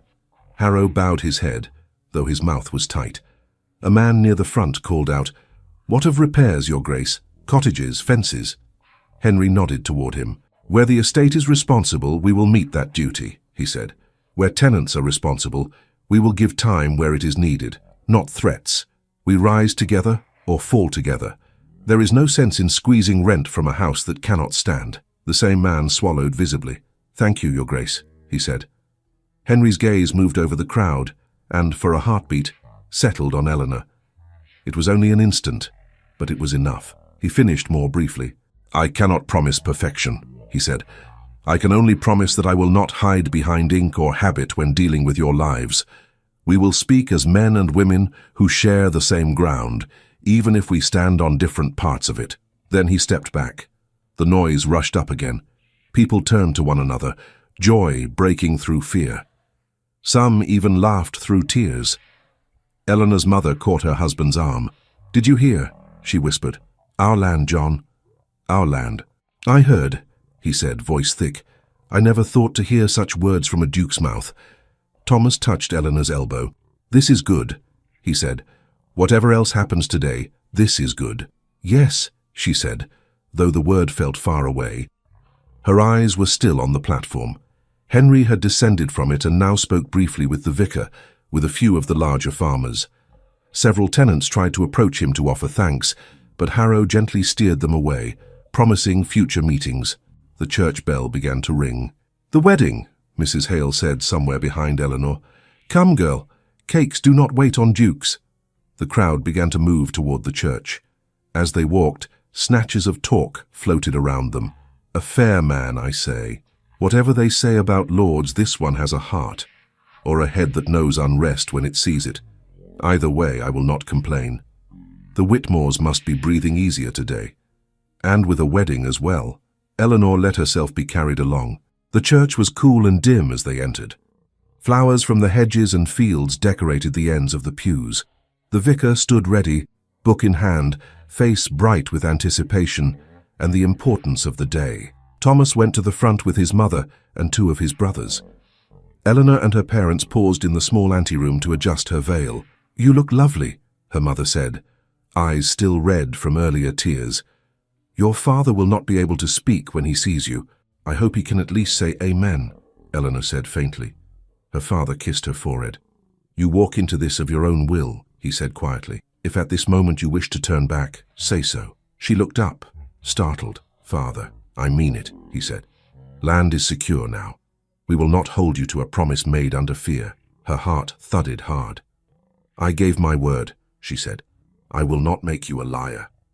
"You could never do that," he said. "Only yourself." The vicar's wife poked her head in. "Is the bride ready?" she asked, eyes gleaming. "They are all waiting." "Yes," Eleanor said. "I am ready." The organ began a simple tune. She walked up the aisle with her father on her arm.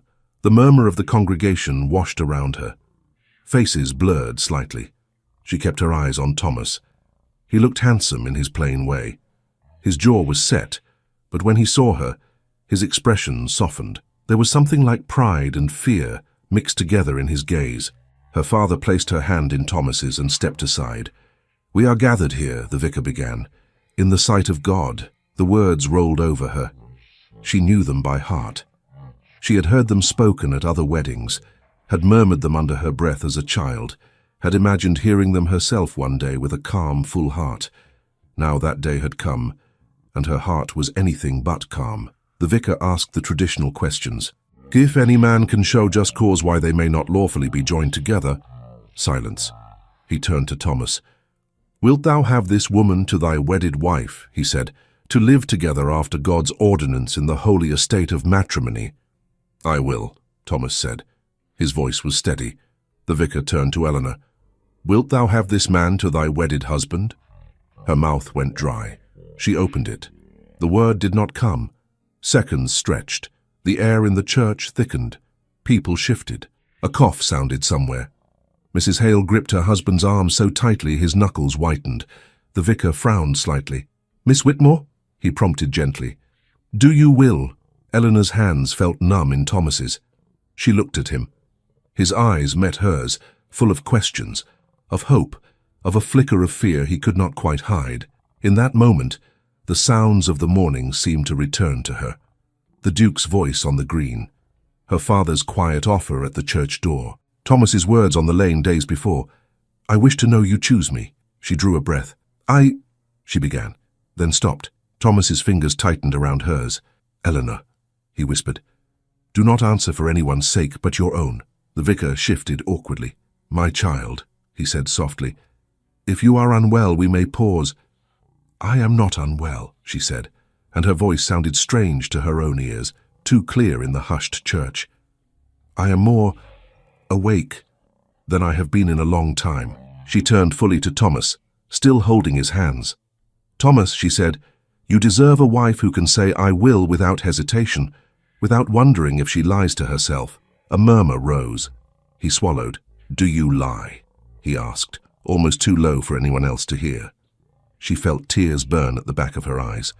"I do not know," she whispered. "I care for you. You have been good to me. But when I stand here and think of years and years ahead, I do not know if what I feel is the sort of love a wife ought to offer." He looked stricken, but he did not look away. "Is there someone else?" he asked, voice raw. She thought of dark eyes, of a man on a horse by her bean plants, of a coat that had once borne a streak of mud. "There is something else," she said honestly. "Something I do not understand. I will not stand here and deny it in front of God, even to spare us shame." The vicar cleared his throat, clearly at a loss. "Miss Whitmore," he said, "perhaps we should—" Thomas spoke over him. "If we go on," he said quietly, "will you learn to love me as a wife should? Or will you always look away at something you left behind?" "I cannot promise," she said, tears now slipping down her cheeks. "And you deserve a promise." He closed his eyes briefly. When he opened them, there was pain there, but also a stubborn kindness. "Then I will not take your word," he said. "Not like this." He turned to the vicar. "Sir," he said, "we must stop." Gasps rippled. The vicar stared. "Are you certain, Mr. Hale?" he asked. "This is a grave decision. The whole village does not stand in my house every night," Thomas said. "They will forget in time. I would rather they talk of a broken engagement than of a broken marriage." Mrs. Hale made a small sound like someone had taken the breath from her. "Thomas, what are you doing?" she whispered. "What I must," he said. He turned back to Eleanor. "I release you," he said, voice shaking. "Not because I wish to, but because I will not bind you with half a heart." She sobbed once quietly. "I never meant to hurt you," she said. "I know," he replied. "You were honest. That will hurt less in the end than a beautiful lie." The vicar, flustered, closed his book. "Very well," he said slowly. "The ceremony cannot continue without free consent. We must conclude." Whispers rose louder now. Some faces were shocked, others sympathetic, others avid with the drama of it. Eleanor felt her legs wobble. Her father was there at once, steadying her. Her mother hovered, torn between grief and a strange, fierce relief. Henry stood at the back of the church. He had come in quietly, late enough that few had noticed. He had kept to the shadows near the door, intending only to witness, not to intrude. He had not expected this. As the words faltered at the front, as the silence thickened, he had felt something twist inside him. It was not satisfaction. He had never wished humiliation on anyone. It was something deeper and more complicated. Now, as the congregation began to disperse in restless groups, he stepped aside to let them pass. He did not move toward Eleanor. He had no right. He waited in the churchyard until the worst of the crowd had melted away. Some lingered, of course, hungry to discuss the scandal, but most drifted home, their curiosity sated for the moment. Eleanor slipped out of a side door with her parents.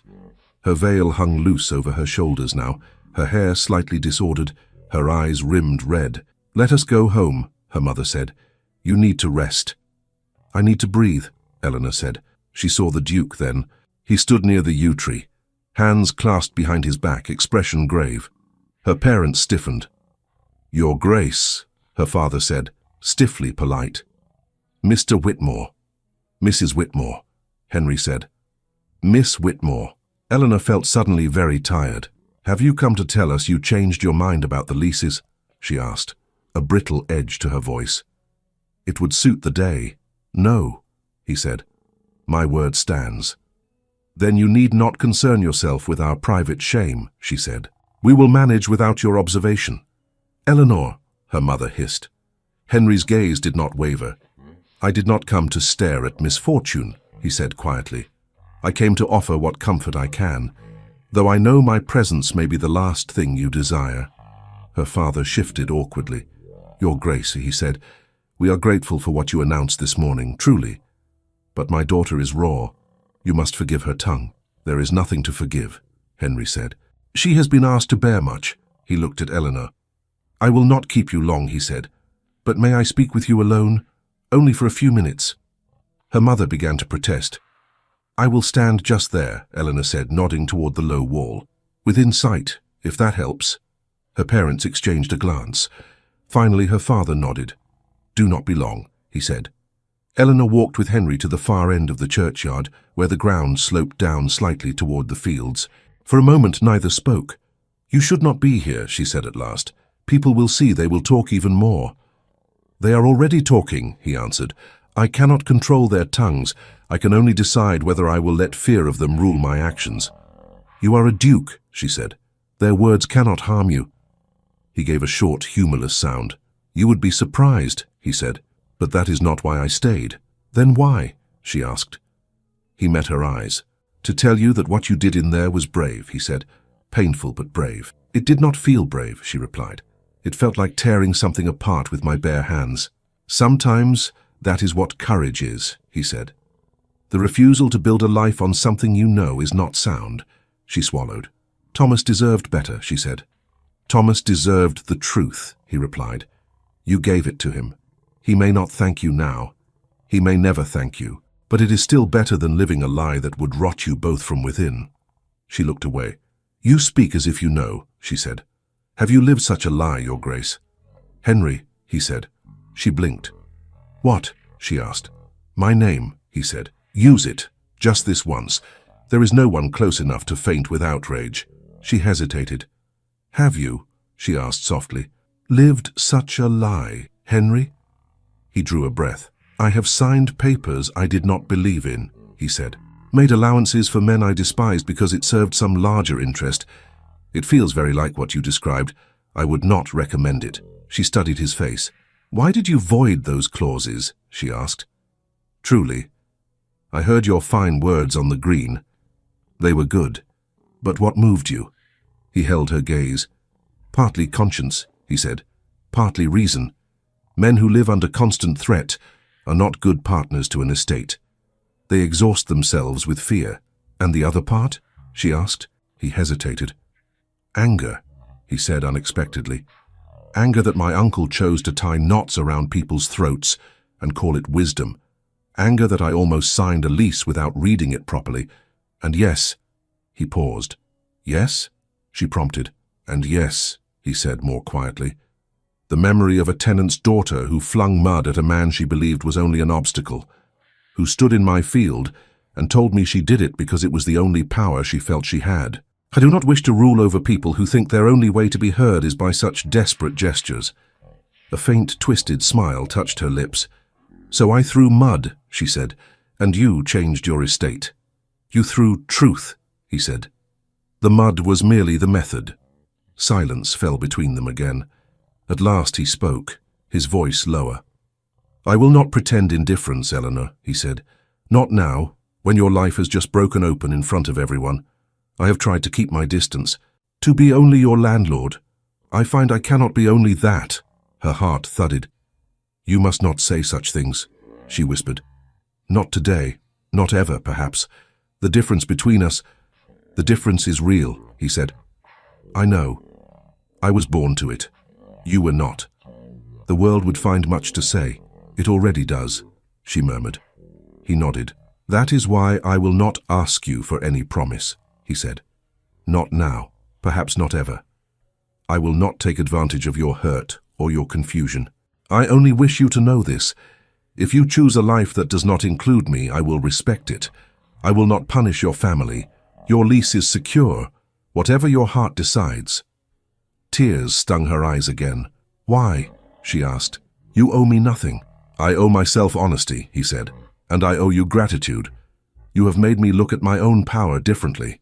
That is no small thing. He took a small breath. If one day, he went on, when the dust has settled, when the whispers have tired, you find that your heart does not lean toward Thomas or any other man of your own station. If you find that it leans instead toward the man you once mistook for a wall in the road, then I would be honored to ask for it, properly, openly, before everyone. She stared at him, scarcely able to think. And if I do not, she asked, almost inaudible, then I will remain what I must be, he said. Your landlord, your neighbor, a man who once had mud thrown at him and learned from it. I will not press you, I will not hover at your gate. You will be free, Eleanor. Truly free. That is what I wanted you to have, even before I dared admit what I felt. She looked down at her hands. I do not know what I feel, she said. Not yet. Everything inside me is too shaken to be trusted. I would only distrust you if you claimed certainty today, he said gently. Let the day pass. Let weeks pass. Work your fields, walk your lanes. Listen to yourself without fear of loss, then decide. She lifted her head. Do people like us truly get to decide? She asked. You speak as if choices are right. It should be, he said. If my having power means anything, it should mean using it to open doors, not close them. She took a long breath. Thank you, she said quietly, for the leases, for what you said, for not asking anything of me now. You owe me no thanks, he replied. But I am glad if my choices ease your burden even a little. He stepped back. I will leave you, he said. Your parents are worried. Yes, she said, glancing toward them. They have had enough shocks for one day. He inclined his head. Eleanor, he said, her name gentle in his mouth. Whatever you choose, I wish you peace. And you, she said, I wish you a good harvest, in coins and in courage. A hint of a smile touched his face.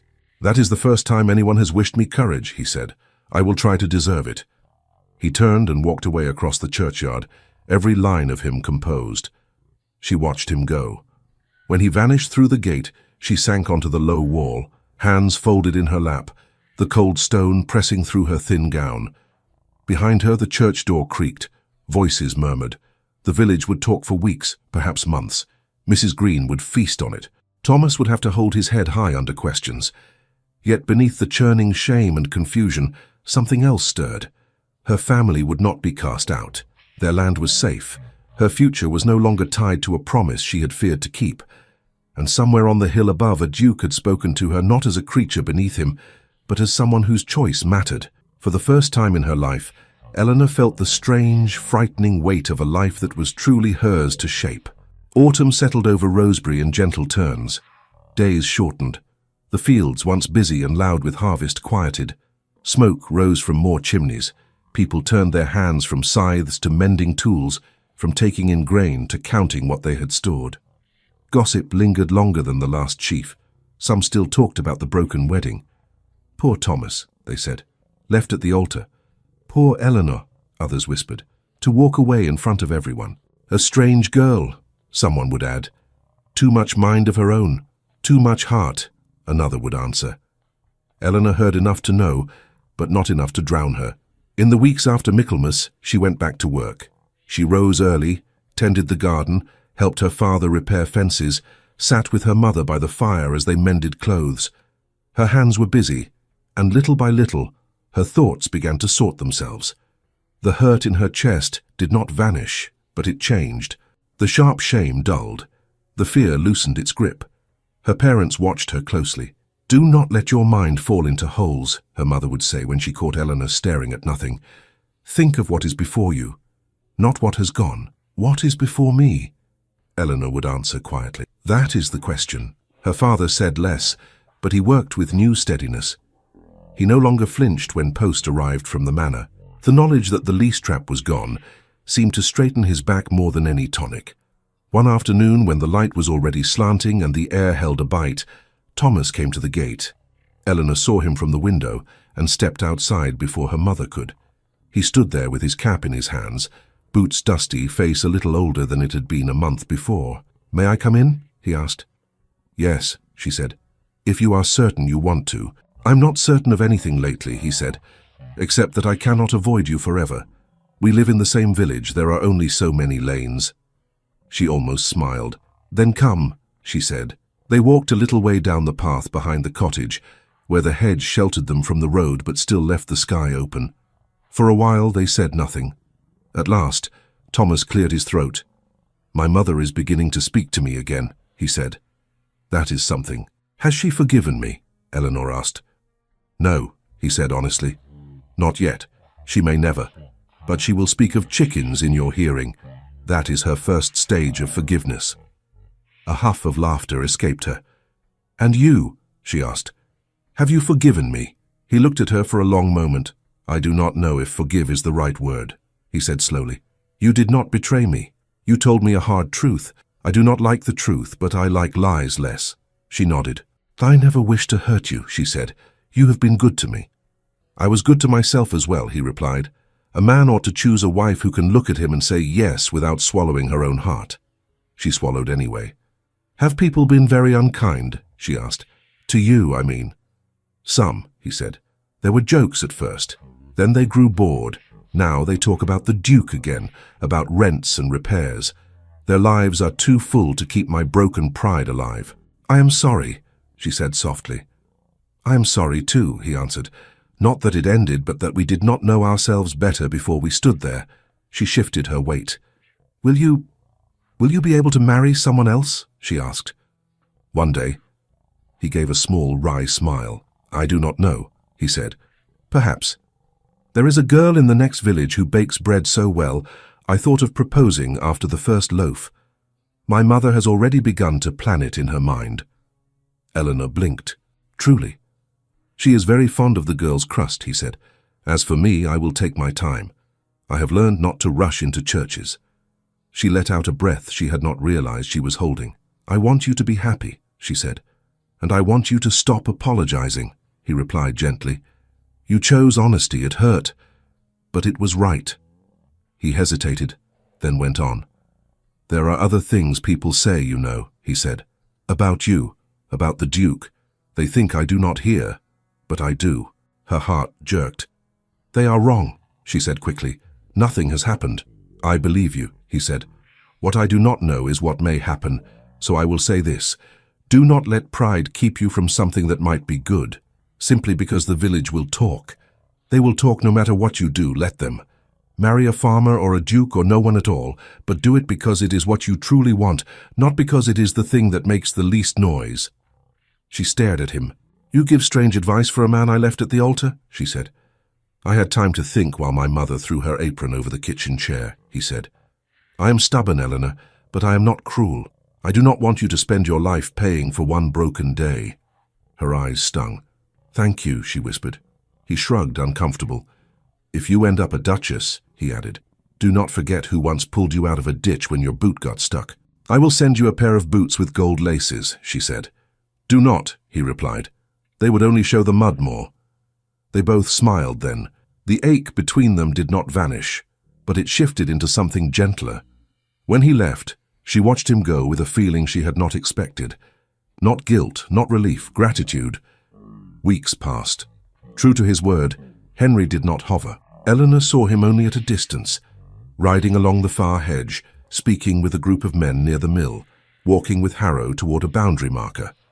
Once or twice their eyes met across a field or the churchyard, and they exchanged a small, polite nod. He did not seek her out. He kept his promise to give her space. That, more than any speech, made its way under her skin. When the first frost touched the edges of the grass, a new notice appeared at the inn. This one was less alarming. To all tenants and inhabitants of the Ashbourne estate, the innkeeper read aloud, you are invited to a harvest gathering on the grounds of Ashbourne Manor 1 week hence to mark the close of the season and the beginning of new terms. Food and music will be provided. Families welcome, signed Henry Blackwell, Duke of Ashbourne. Food and music, someone said. He means to feed us now as well as house us.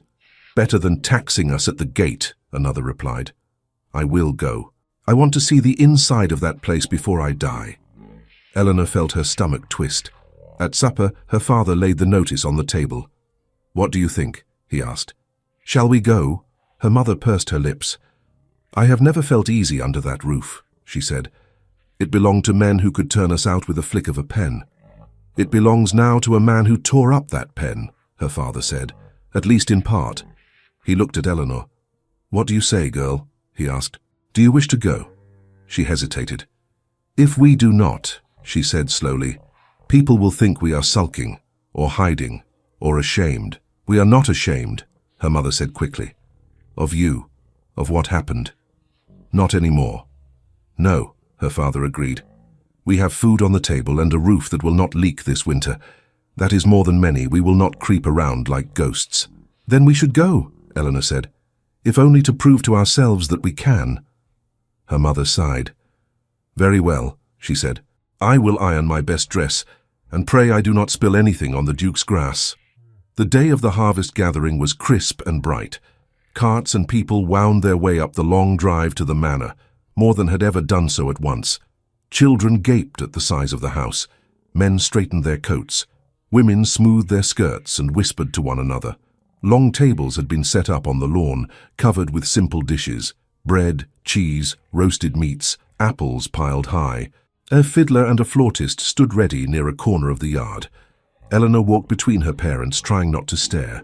She had seen the manor from the outside all her life, but never so close, never in such company. "It is only stone," her father murmured, sensing her tension. "Stone and wood like our cottage, only more of it." "And more windows to clean," her mother added. "I do not envy whoever does that." The Duke appeared not long after they arrived. He was not in formal dress, only a well-made coat suitable for the chill. His hair ruffled slightly by the breeze. He moved among his tenants with an ease that surprised some, speaking here and there, accepting thanks, answering questions. Eleanor kept her distance at first. She spoke with Thomas's mother, who was still stiff but polite, with the miller's wife, with a girl she had known since childhood. She helped a child whose shoelace had broken. She listened to old Mr. Tanner praised the Duke's decision on the leases for the third time that week. "Never thought I'd see it," he said, shaking his head. "A lord who reads a paper and throws it in the fire for our sake. Mark me, girl. That man is either very foolish or very wise. I have not yet decided which." "Perhaps both," Eleanor said. The music began. Children ran in circles. Some of the younger men and women tried a simple country dance. Laughter rose into the clear air. Eleanor went to fetch water from a barrel at the edge of the lawn. As she filled a cup, a shadow fell across the rim. "Miss Whitmore," Henry said. She turned. "Your Grace," she replied. They looked at one another, each taking in the changed lines of the other's face. She thought he looked a little less guarded, as if some tension in him had eased. He thought she looked steadier, as if the ground beneath her feet had firmed.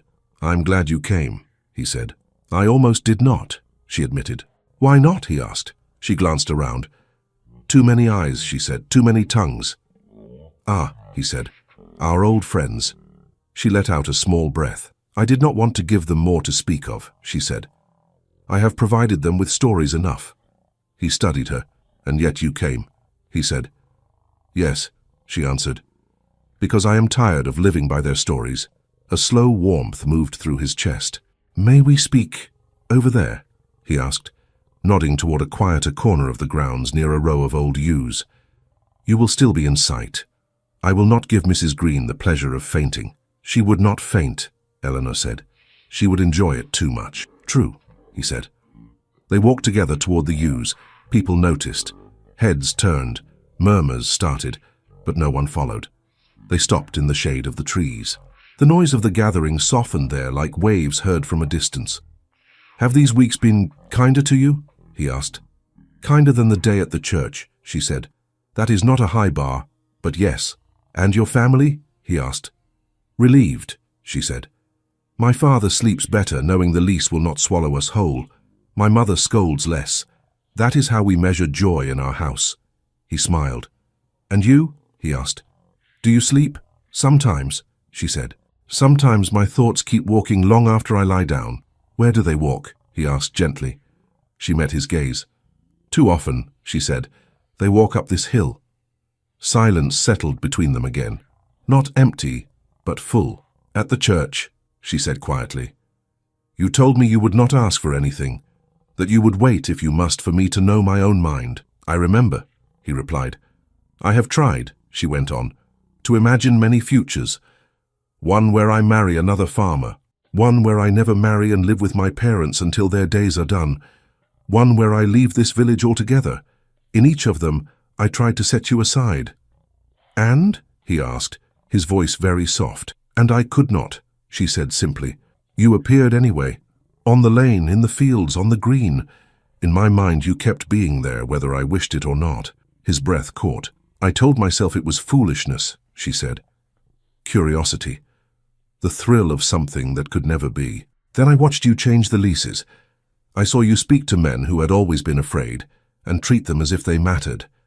I watched you keep your distance from me when you easily could have used my confusion to your advantage." She swallowed. "I came to understand," she said, "that I did not care for you because you are a duke. I care for you because of what you chose to do with being one." The words hung in the air. He took a small step closer. "Eleanor," he said, and her name sounded like something he had been wanting to say for a long time. "Are you sure? Truly sure? This path would not be easy.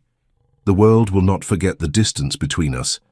You would walk into a house that whispers, into rooms that expect you to know steps you were never taught." "I will stumble," she said. "I am used to that. The ground is not smooth in the fields either." He almost laughed. "I am serious," he said. "So am I," she replied. "I will not pretend I do not dread some of it. I know there will be times when I feel small among your people, but I also know this: when I think of walking any road, however rough, and I imagine you not being there, my chest hurts. When I imagine you beside me, it does not." He closed his eyes briefly as if steadying himself. "Do you love me?" he asked, not as a command, but as a plea for truth. She did not hesitate. "Yes," she said, "I do. With more fear than I expected, and more hope than I know what to do with, but I do." His hand moved as if of its own accord, then stopped halfway, hovering between them. "May I?" he asked. "Yes," she whispered. He took her hand. It was a simple touch, fingers closing around fingers, but it felt like the sealing of something long in the making. For a moment they simply stood, the noise of the gathering a distant murmur. Then he dropped her hand and stepped back. "If I had my way," he said quietly, "I would keep this between us a little longer. I would give you time to settle into the idea before the world pounced on it. But I am not only a man, I am a duke.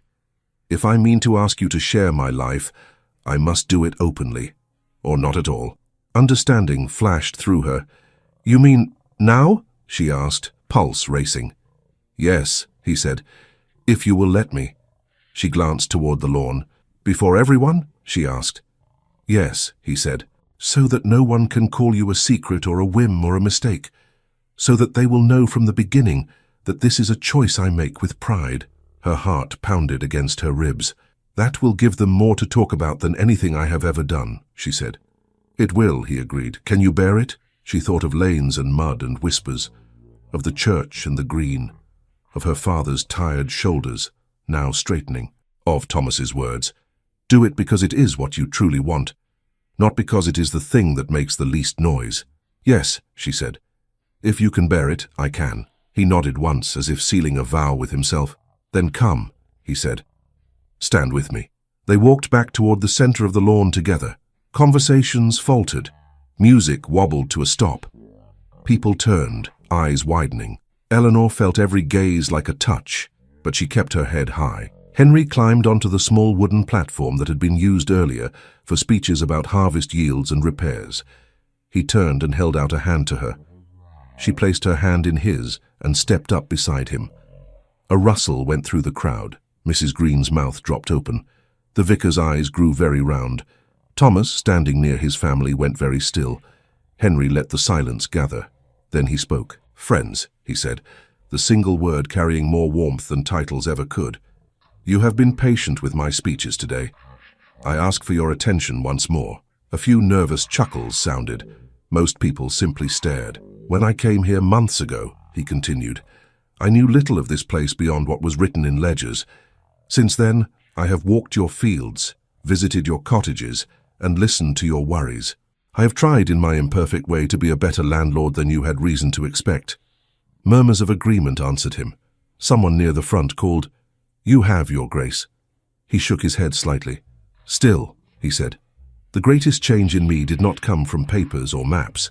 It came from people, from those who, by their courage, forced me to see myself differently." He looked down at Eleanor. "Among them," he said, "this woman stands first." A wave of whispers surged. Eleanor's cheeks burned, but she did not look away. "Some of you were there," he went on, "the day she reminded me that carriages have wheels for a reason. You have told the story in your kitchens and at your gates. You have laughed about the mud on my coat, so have I." A few cautious smiles appeared. But that moment, he said, was not only a joke, it was a rebuke I deserved. I stood in a road and expected the world to bend around me. She refused. In doing so, she showed me something about the power I carry and the responsibility that comes with it. He took a breath. In the months since, he said, I have watched her face hardship without bowing, speak truth without cruelty, and choose honesty over comfort, even at the altar of this very church.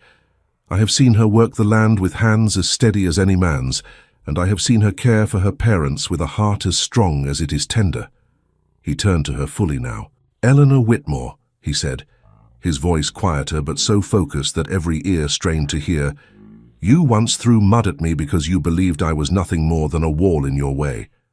I stand before you now, hoping you might see me instead as a man willing to walk beside you. She swallowed, her throat tight.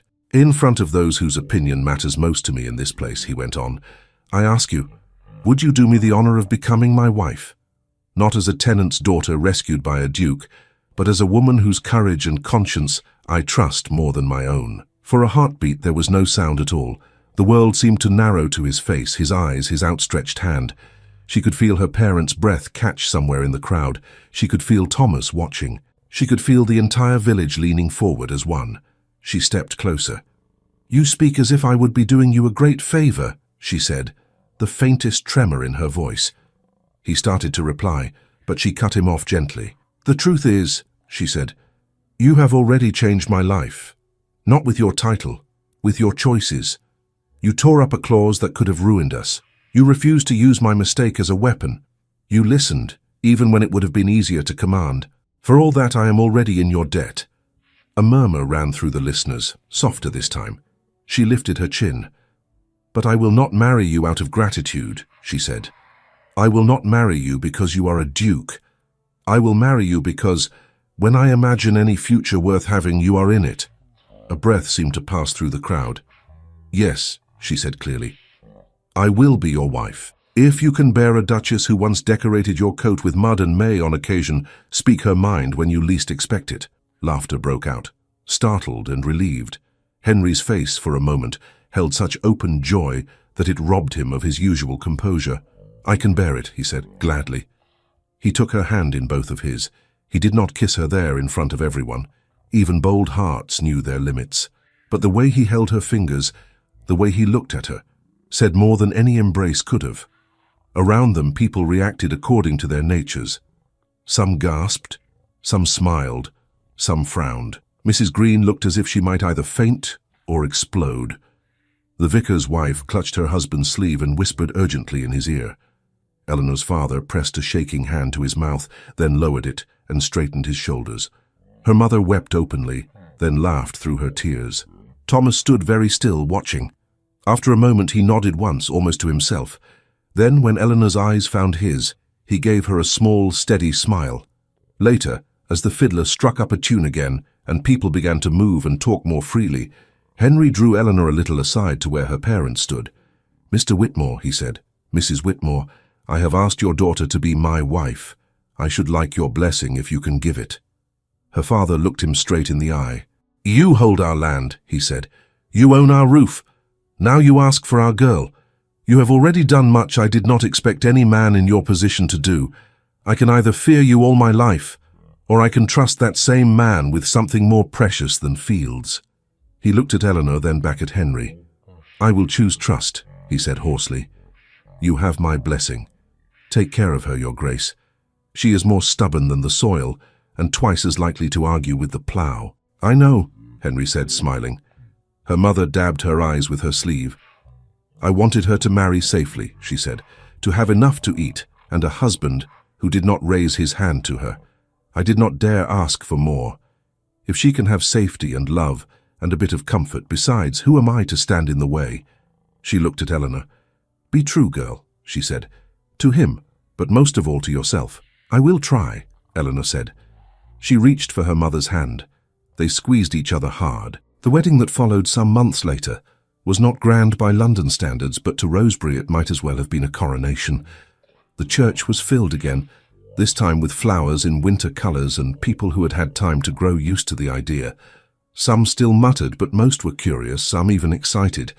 Henry stood at the altar in a dark coat, his usual composure touched by a visible human nervousness. Eleanor walked up the aisle on her father's arm once more. The dress she wore was finer than the cream gown of before, though still simple compared to what a duchess might have worn in the city. She had insisted on that. She wanted to be herself, not a doll dressed by other hands. This time, when the vicar asked her the old question, she did not hesitate. "I will," she said, and the words rang clear. When he asked Henry, the Duke's answer came just as firmly. "I will," he said, with a certainty that left no space for doubt. As they walked out of the church, arm in arm, bells ringing, villagers cheering or at least staring, Eleanor caught sight of Thomas in the crowd. He lifted a hand in brief salute. She returned it, gratitude in her eyes. The celebration moved to the manor lawn again. Tables groaned under food, music poured into the cold air, tenants danced with servants, children with grandparents, lines that had once been rigid, now bending, if not disappearing, at least softening. At one point, Henry and Eleanor slipped away from the noise for a few minutes, drawn toward the edge of the grounds where the drive met the lane. "Do you remember," he said, "our first meeting?" "How could I forget?" she replied. "You stood in the middle of the lane like a statue, and I mistook you for one that needed dusting." "Scrubbing, more like," he said. "I am surprised my valet did not resign." "You deserved it," she said, though her eyes shone. "I did," he agreed. "I thought the road existed for me alone. It took a handful of mud to correct that." He looked down at her hand in his. For the first time, there was a ring on her finger. Gold. Simple. Solid. "You have changed much in my life," he said quietly. "Not just my estate. Me." "Good," she said. "You needed changing." He raised their joined hands to his lips and pressed a kiss to her fingers, brief and reverent. "And you," he said, "have changed as well. Do you feel it?" She gazed down the lane past the hedges toward the village where her old life still lived, not lost, but woven into the new. "Yes," she said softly, "I feel bigger. Not taller. Just less afraid to take up space on the road." He smiled. "May we walk it?" he asked. "Just for a little, before someone drags us back to cut cake." She laughed. "Yes," she said. "Let us risk the scandal of a duchess with mud on her shoes." They walked down the lane hand in hand. Near the narrow bend where they had first met, they found a cart stopped awkwardly, blocking the way.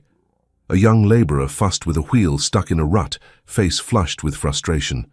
"I am sorry, Your Grace," he said, startled. "I did not see you coming. The wheel, it's stuck, and It is a difficult spot," Henry said calmly. "The lane is narrow. May we help?" The young man gaped. "Help?" he repeated. "No, Your Grace, I could not." "Nonsense," Eleanor said. "I have pushed more carts than he has fingers." Between the three of them, they freed the wheel. The cart jolted forward. The laborer stammered thanks, still half convinced he had stepped into a dream. As he drove off, Henry glanced at Eleanor. "Do you notice," he said, "how you no longer feel the need to throw anything?" She smiled. "I have better weapons now," she said. "Words, choices. A duke, a husband," he corrected gently. "Yes," she said, "a husband." They stood there for a moment, in the place where their quarrel had begun and their story had truly started. The road did not look different, but everything else did. Later, when they returned to the manor and the music and the warm press of people, Eleanor carried the image of the lane with her like a quiet vow. She knew there would be difficult days. There would be dinners with people who looked down their noses at her, letters from London full of expectations, decisions about land that would test her heart. There would be arguments with Henry when their strong wills met, tears when the world proved stubborn. But she also knew this. She had chosen this path with open eyes, not out of fear, not out of obligation, but out of love. And as she moved through the rooms of the house that had once loomed over her life, now calling it home, she felt a strength in her chest that had nothing to do with titles. In the years to come, people in Rosebery would tell many versions of the story. They would speak of the day a tenant's daughter threw mud at a stranger and found a duke instead. They would argue about whether it had been fate or folly, courage or madness. But Eleanor knew the truth was simpler and harder. A mistake had forced her to face herself. A humiliation had shaken her free of a life she had not truly chosen. and love had come not as a rescue from above, but as the joining of two people willing to lay down pride and pick up one another's burdens. Whenever she walked the old road and saw someone standing uncertainly in the way, she would remember the girl she had been, the man she had misjudged, and the future they had built from that messy, awkward beginning, and she would smile to think how a single stubborn act had led her step by step to a life where her heart at last was entirely her own. Thank you so much for listening to this story all the way to the end. We hope it moved you as much as it moved us while telling it. We'd love to hear your thoughts. Leave us a comment telling us where you're listening from and what you liked the most. Rate this story from 0 to 10. What score would you give it? If you enjoyed this story, don't forget to subscribe to the channel and leave a like as a show of support. That really motivates us to keep creating and sharing more stories full of emotion and life lessons. And before we go, we want to remind you that an exciting and heartwarming story recommendation will appear on the final screen. If you'd like to enjoy it, just click on the video. Thank you once again for being here, and we'll see you in the next story.